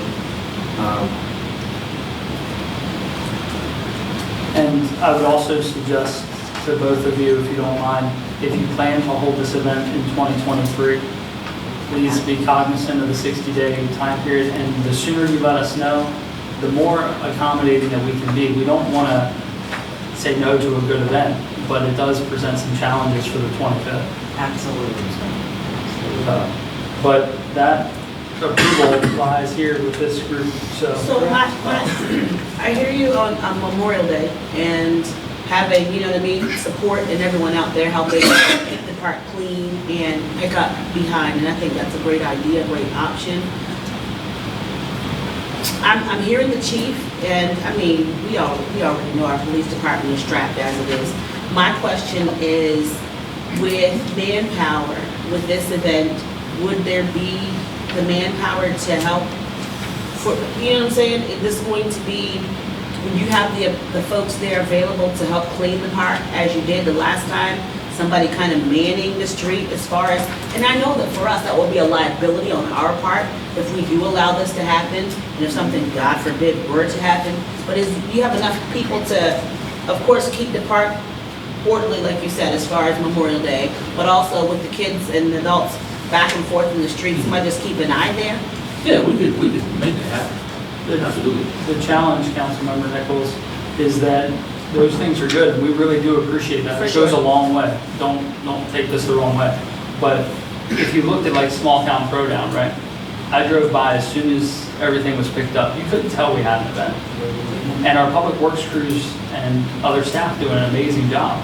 So at the end of the day, if something gets missed, they're going to call one of us or Mary, and then we have to call Jimmy. Yes. And his crews are already taxed with taking care of other events, and that's where the challenge comes in. I understand. What time is the Fiddler's Convention on this day? Marty, can you answer that? What time is the It's a Sunday. Fiddler's Dance on the Sunday? Sunday is an event at the museum, on the lawn of the museum, and it's an all-star jam, and I think that ends at 3 p.m. But there are activities that Public Works does on Sunday. Don't you remove the stage? Well, I Correct think- me if I'm I wrong. think last year there was a stage, but now I'm not sure there is. So last year, the Sunday Fiddler's Jam was at the Berlin Farmers Market. This year it's taking place again on the lawn of the museum, on their porch. So you don't need the stage? What I'm learning. Unless the stage left over from the night before. That'll be cleared up tomorrow, probably. So. Okay. Because it ends, on Saturday, it ends, I think, at 5, so you guys usually come and get it at 5. It would be preferable on a number of levels if we could move this a few weeks to a different date. And if you would be open to exploring dates in October, I think we could come to some viable date where we would have the staff to accommodate, police department coverage, and all of those things. Well, I mean, yeah, if it doesn't, get passed, absolutely. And again, I want to apologize for the mess up. as far as the 60 We're not days. upset or anything No, like that, I we're just know, trying to but make it sure that you understand the rationale. No, it makes total sense. And But we are it's- also trying to make sure that everyone understands why we have that 60-day requirement. Absolutely. Staff can plan ahead. When it's brought to us this quickly, you now have people having to drop other tasks that they need to do to accommodate. And you're competing with some of your popularity, because Love Day was such a big success, right? And I think people are gonna expect that again. And I think you're gonna have a really good turnout if you hold the event. So, is this an event that needs to be added to the annual calendar? That's what we've asked them via email, and I say them, We Heart Berlin, to consider and get in touch with Ivy multiple times about adding this up to and including for this year. The voice Correct. before us right this Correct. moment.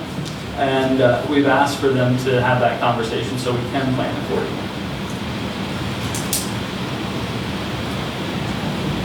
Is that something, I mean, I know you guys can't speak for the whole organization or the entire board, but is that something you all would consider? Like solidifying a definite date, not for, or for years to come, 2023 and ...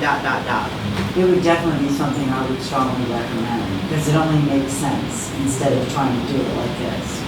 To just have a date where everybody knows ahead of time. Yeah.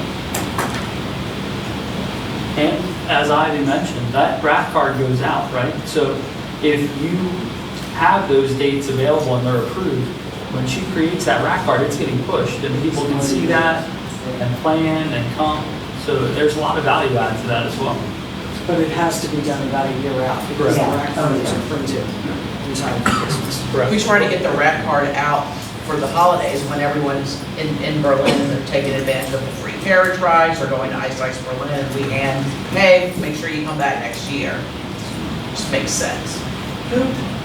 All right, so we would need a motion for this to be held on the 25th. If not, it can, we'll have a table. I'll make a motion that we approve it for the 25th. So I have a motion to approve by Councilmember Morris for the 25th. Second. I have a second by Councilmember Nur. All in favor say aye. Aye. All opposed? Opposed. Let the record reflect that the vote was 4-1 with Councilmember Burrell opposed. I will say this, please, I don't want Love Day to lose its credibility in any sense.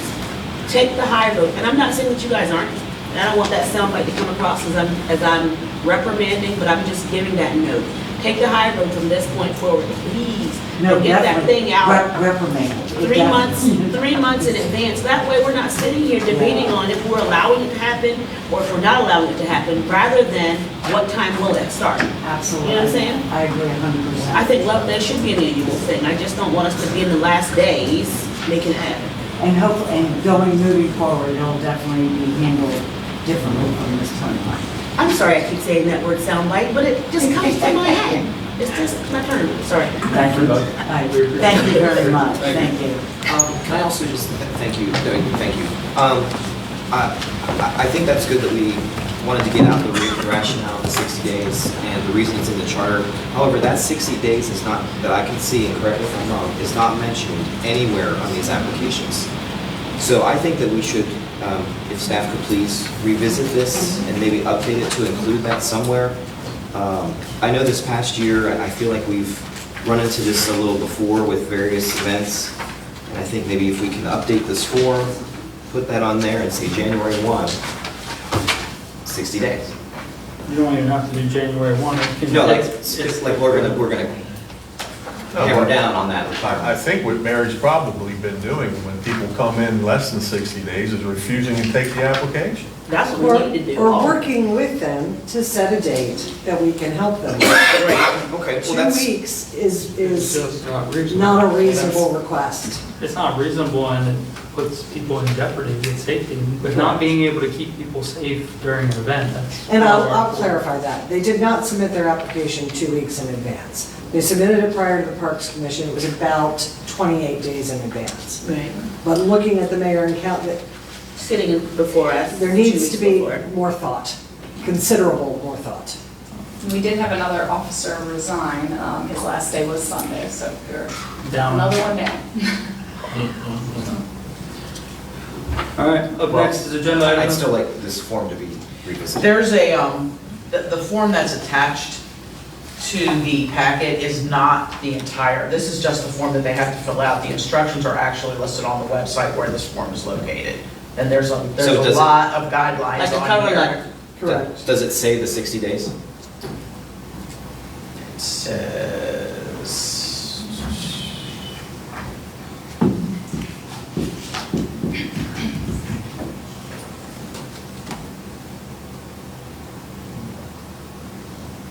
We can take a look at that and come. yeah. Yeah, you don't have to, thank you. but- Up next is agenda item number 7, which is the termination of a lease, and our town attorney, David Gaskell's going to run point.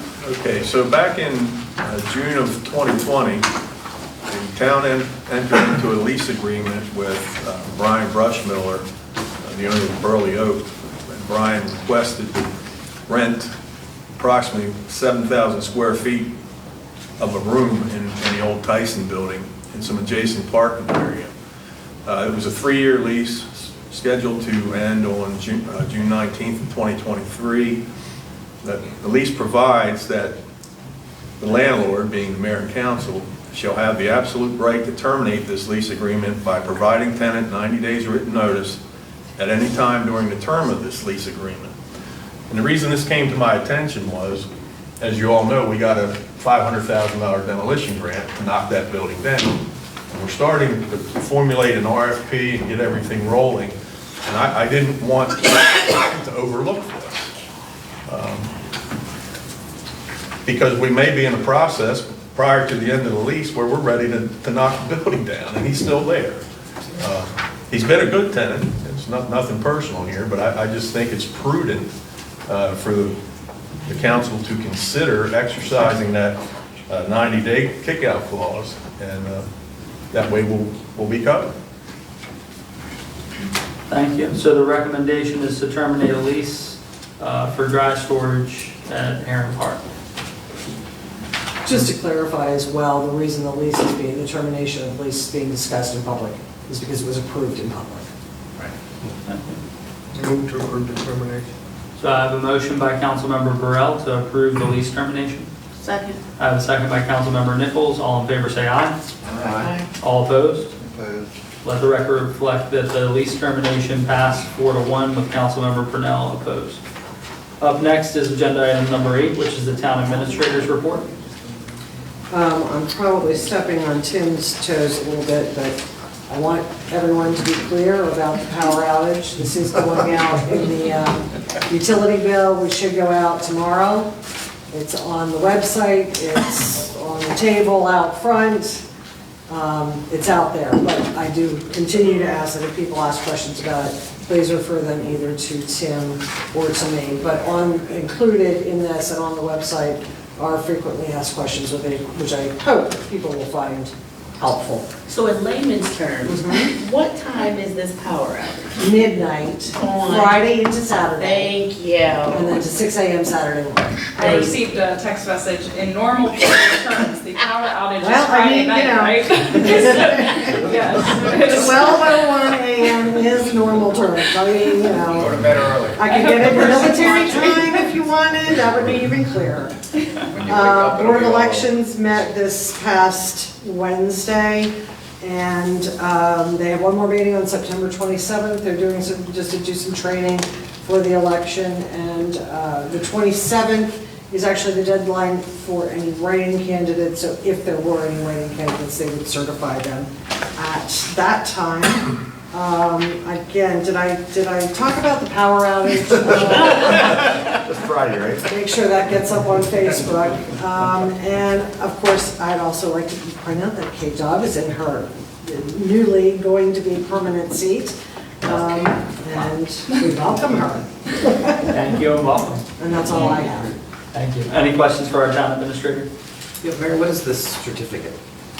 Oh, the legit certificate, actually, I did not. No, that I wasn't actually sure. came, That was the first time I saw that came it. in my mailbox. Oh, okay. And I'd like to give you all copies, so. I just assumed. I did not receive it. I asked Joanne to make sure that everybody. Okay, So, okay. Great, enjoy your reading we're material. eligible. Great. Yeah. Well, it's got, I mean, it's their, No, that's good, thank you. it's pretty good. All right, so any additional questions for the town administrator? All right, up next are departmental reports, and we'll start with our Economic and Community Development Director, Ivy Wells. Thank you, Mayor. I did find to answer Councilmember Orris's question, the way that we have this worded, I remember this clearly now. It says, all downtown events for the following year must be submitted between July 1 and September 1. So what we do is we have an open window during the summer. Hey, think about what you want to do for an event next year. Get it to us between July and September, so then we can present. Events are not supposed to be approved, but obviously people have an idea and they want to do an event, and I think that's great, but that's what it says to answer Jack's question. But I think the two differing points, right? The 60-day is for parks, right, for special No, events. the 60, well, How is that? the 60-day is specific in the Parks Code. The intent is for it to be for any special events. Thank you. And then my report. Thank you, Lynn. Sure. So Small Town Throwdown was Saturday morning. Saturday all day. I was there at 6:30 in the morning when the stage was delivered. The stage was a little bit larger than what was anticipated. And so that caused a little bit of issues. I was by myself. I had to close the road the best I could at 6:30 in the morning, trying to figure out some of those barricades that were there, and some barricades weren't there yet because the roads weren't supposed to be closed until 10 a.m. So they were going to go and close those roads. So I did the best I could.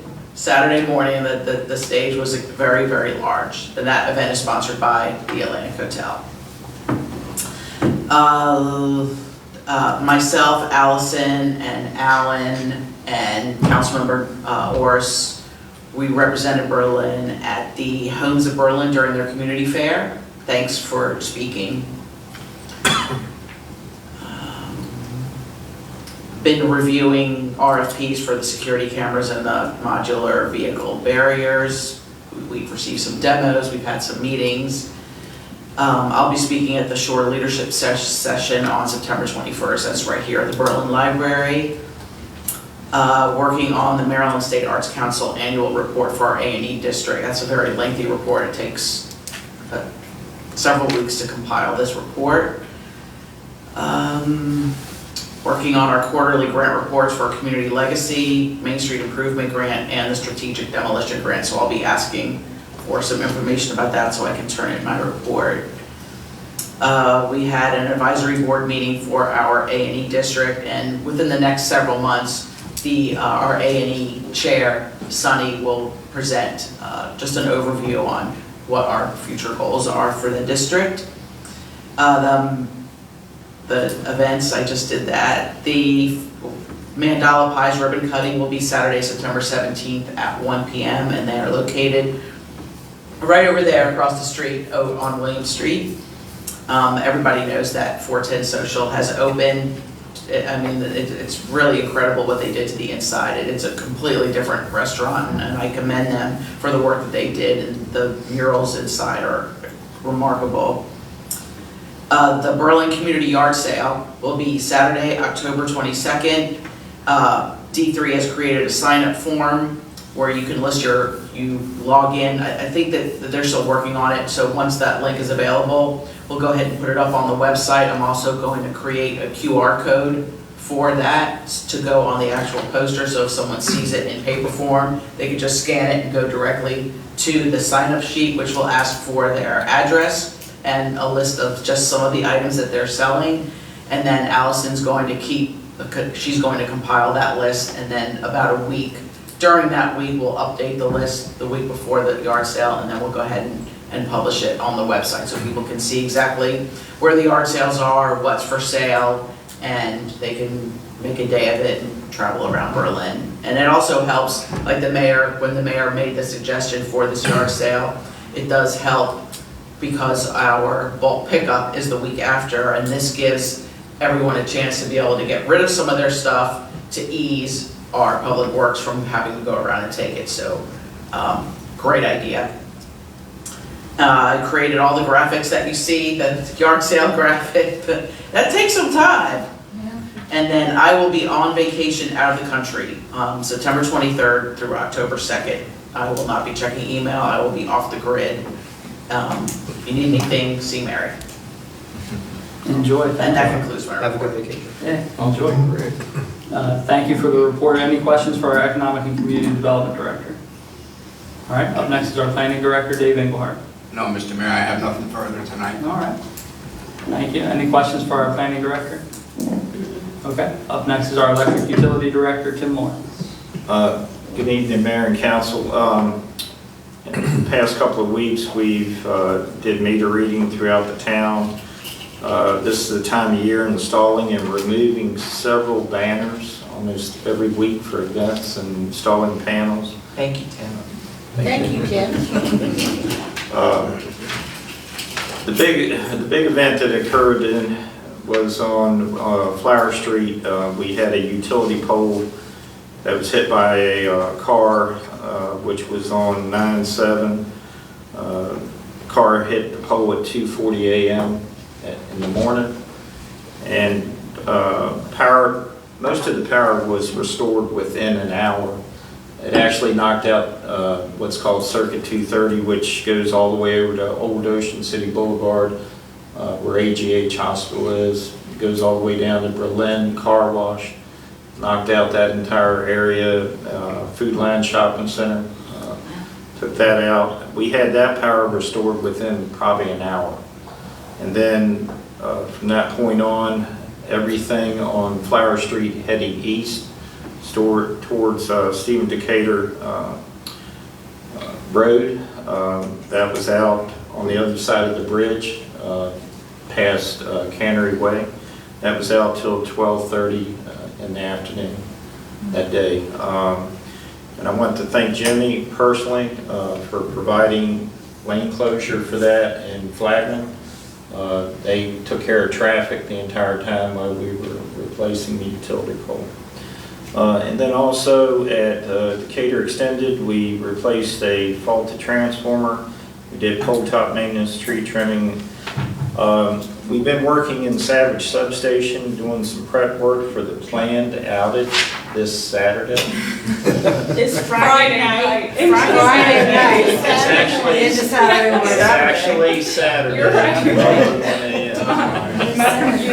Tim worked very hard to make that Saturday. I did. Saturday. 12:01. That's why I said 12:01. 12:01. We might all be off the grid. If I said midnight. Exactly. You know, so I said 12:01.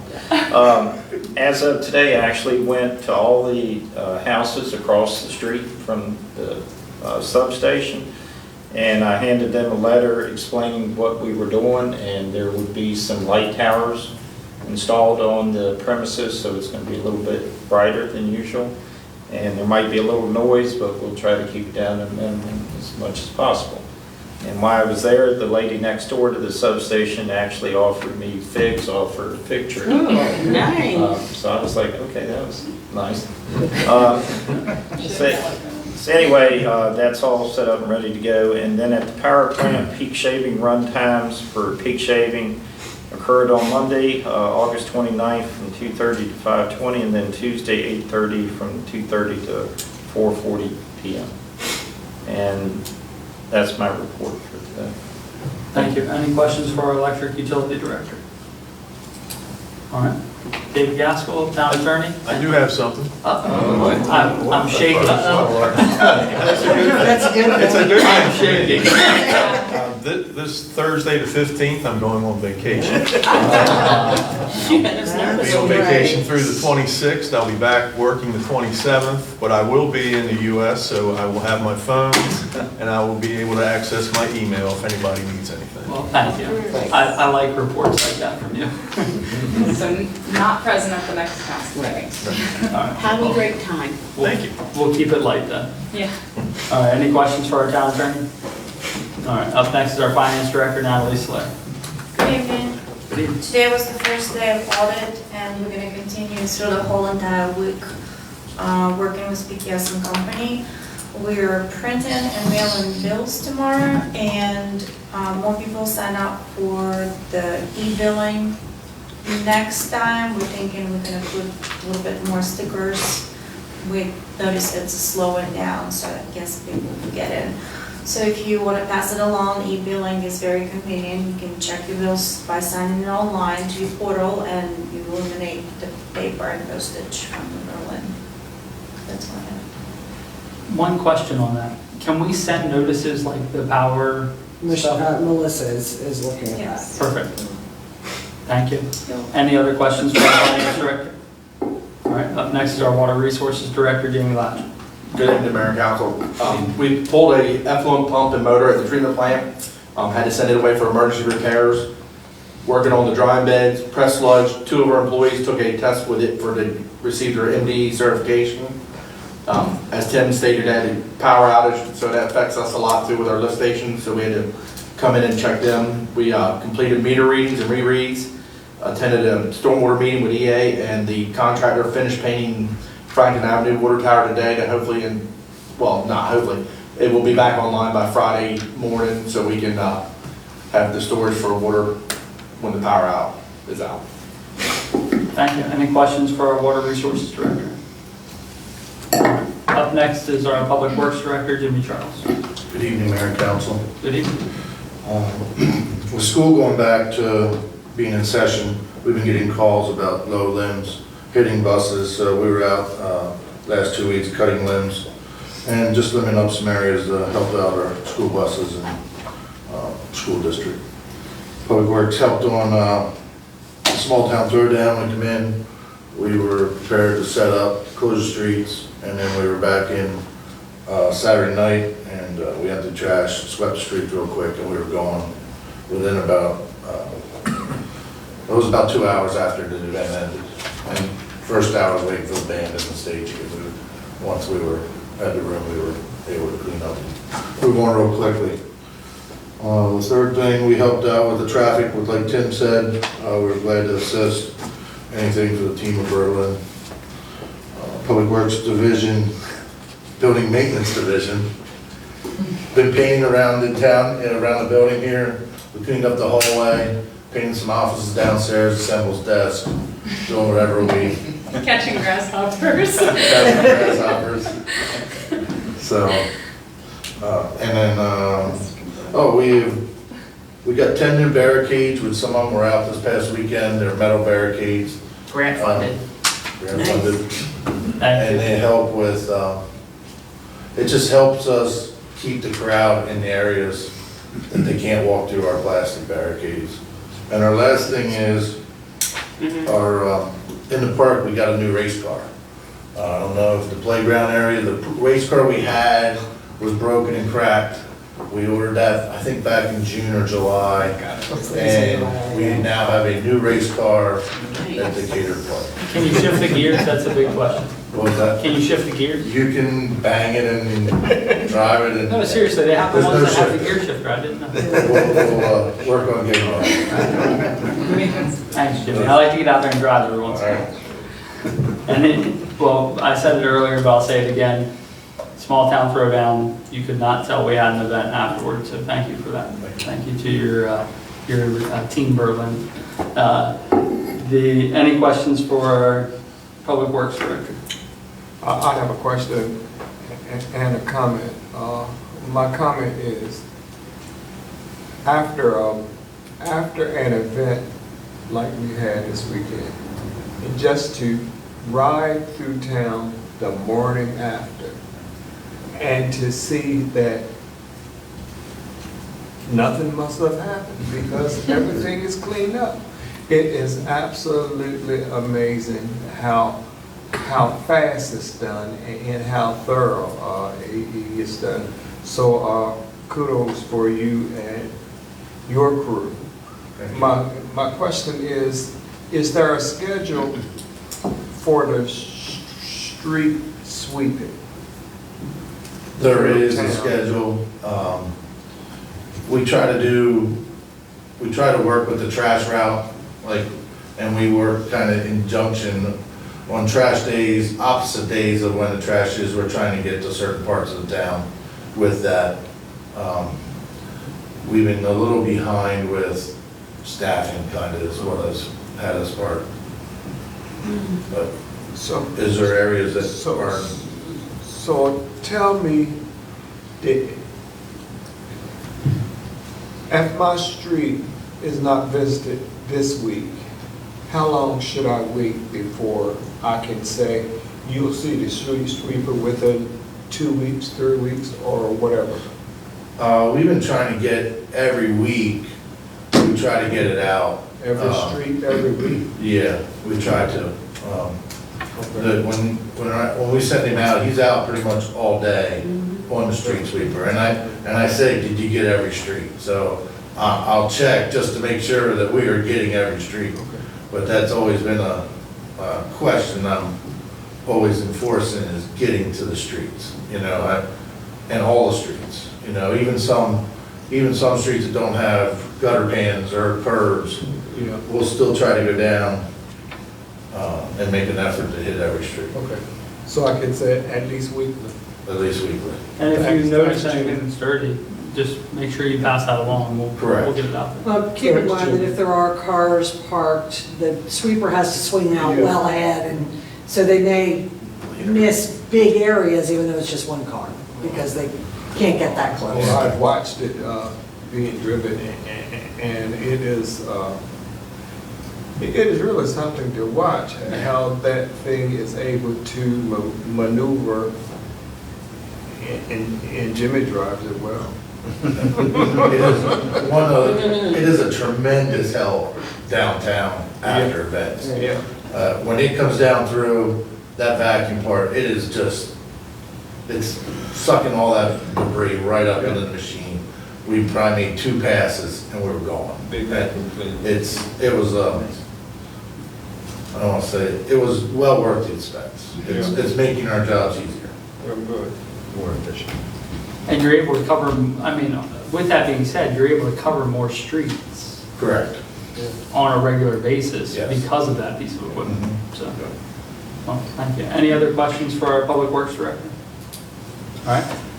Kate Dobb, would you like to, our new administrative assistant, do you have anything to report? Not this meeting. Okay.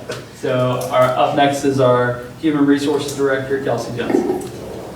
I've been working with Kate through some training and the new hire process and stuff, so we've been, eventually she will take over this aspect of council meetings, so we'll flip-flop here, probably a couple meetings, just working together on it, and then I'll set her free. And then I wanted to let you guys know too, we have a few new posted positions, mayor's assistant / public information officer. We have just posted part-time seasonal public works, which is typically something we post in the summer, but Jimmy said he could really use it for some help with the events, and he didn't use his summer funding, all of it, so he wanted to see if we could post that. So we just posted that. If you know anyone that just wants to pick up something this fall. Kelsey, is that just, or Jimmy, is that just event help? What is that? It's, they'd be probably working anywhere from 20 to 30 hours a week, helping with events and then helping do a couple things throughout town through the week too. So it'd be a little. Working in the parks and still, Yeah. maybe a backpack sprayer, someone that just could blow off the walking path with the leaves, tennis Probably, courts, yeah. basketball courts. Bathrooms, probably through Yeah. the New Year's. Right. New Year's. And you said it was within your budget? Yes. Right.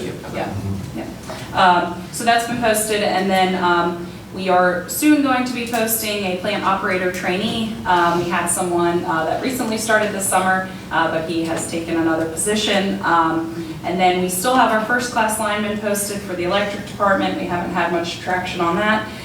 We are still looking for police officers and police communications officers. As I mentioned, we had a police officer resign on Sunday.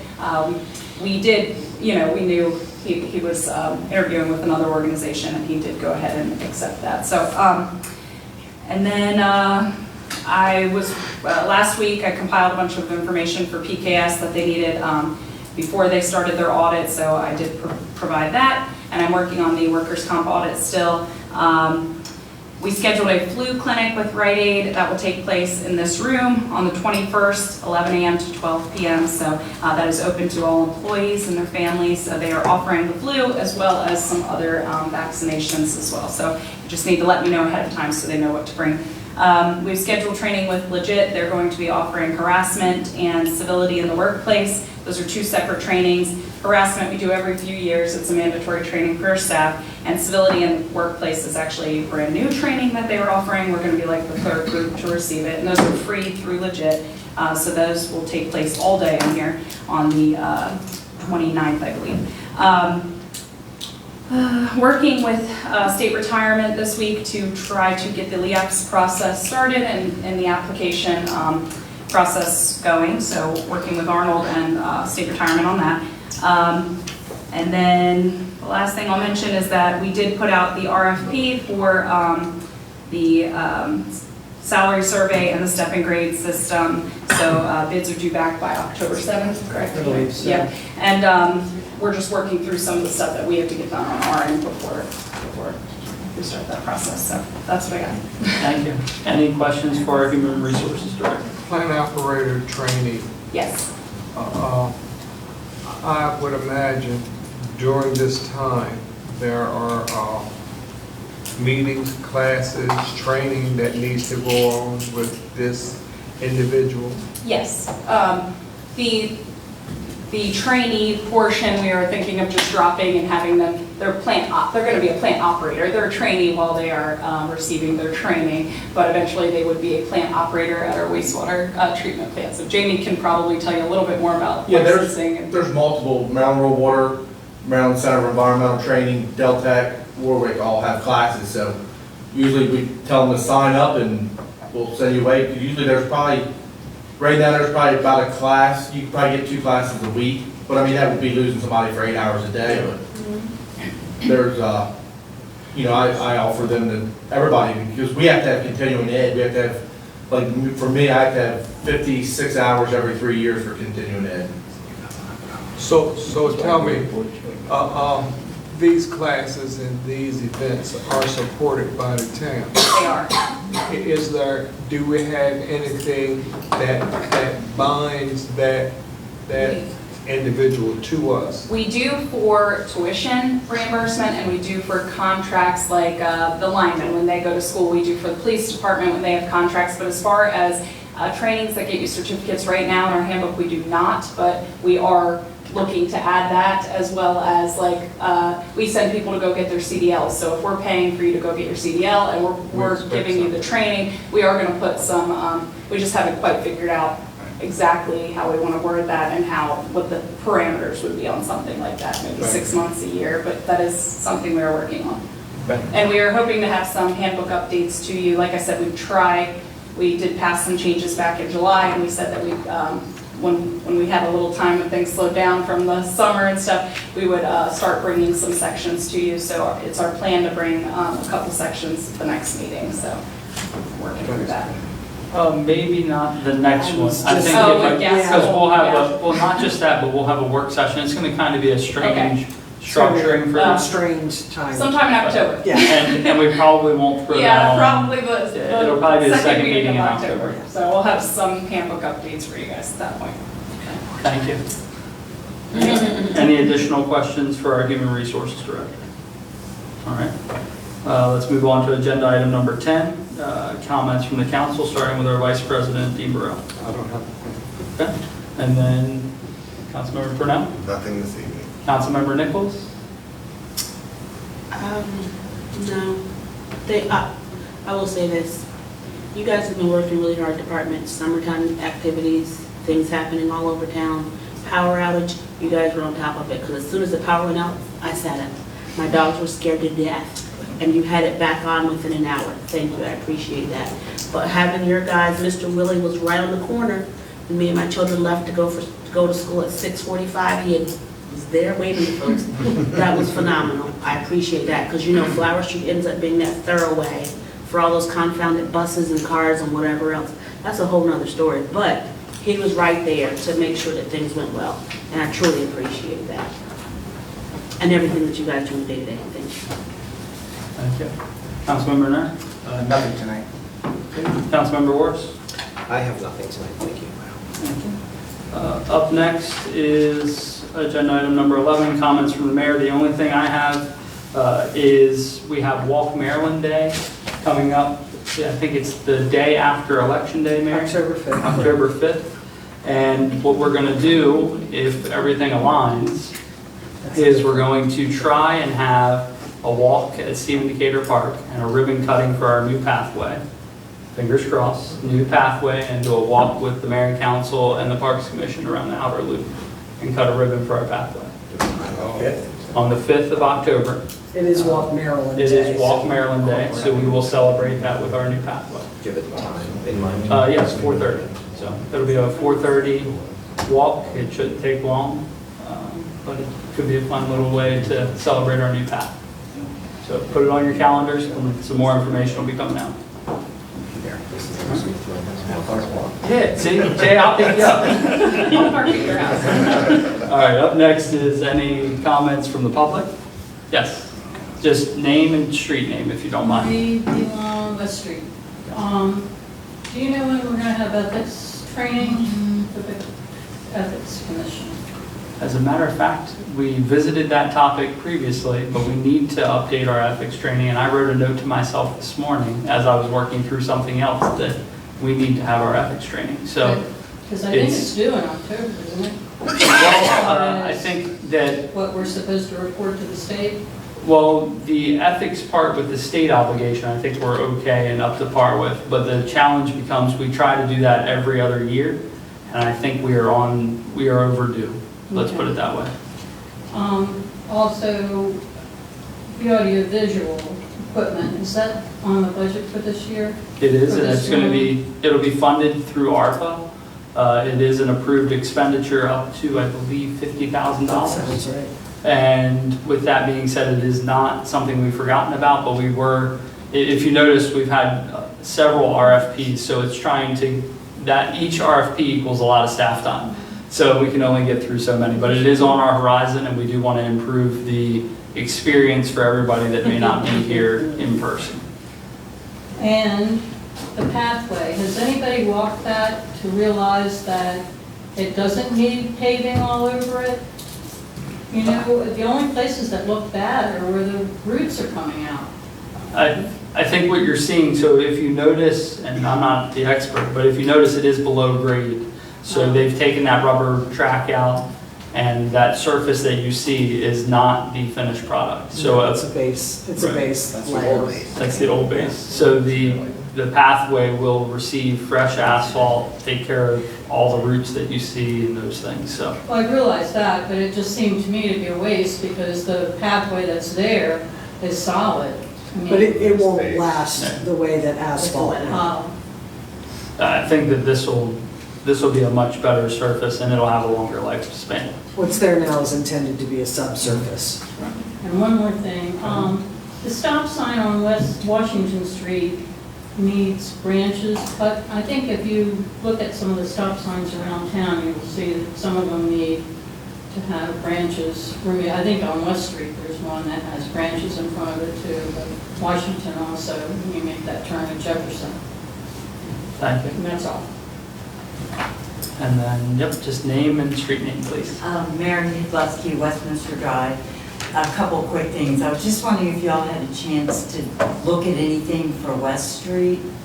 So the information that you sent as well with like the potential grant options and things like that, they have been sent over to our contractual grant writer to be able to review whether there's some eligibility for us in that path. Is there anything we could do like on a temporary basis? Even if it's just like a reflective type paint or just something? Especially like with all the ice, you know, the events coming up at night where people will be walking more. It's just, and the kids back in school. It's just, as I said, anything at all that can be done would be greatly appreciated. And currently, the things that are in the works, at least at our staff level, is the grant options are being explored, and then the pricing to get an understanding of holistically what it's going to take for West Street is in the process as well with our engineers. And one other thing, the property on Main Street, has there been any news on Main Street? the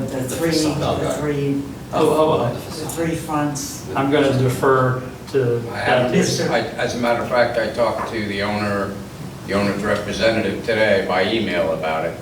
As I said, I've been getting a lot of input from the community. And they have a meeting Friday with their architects and engineers, hopefully to have a final plan.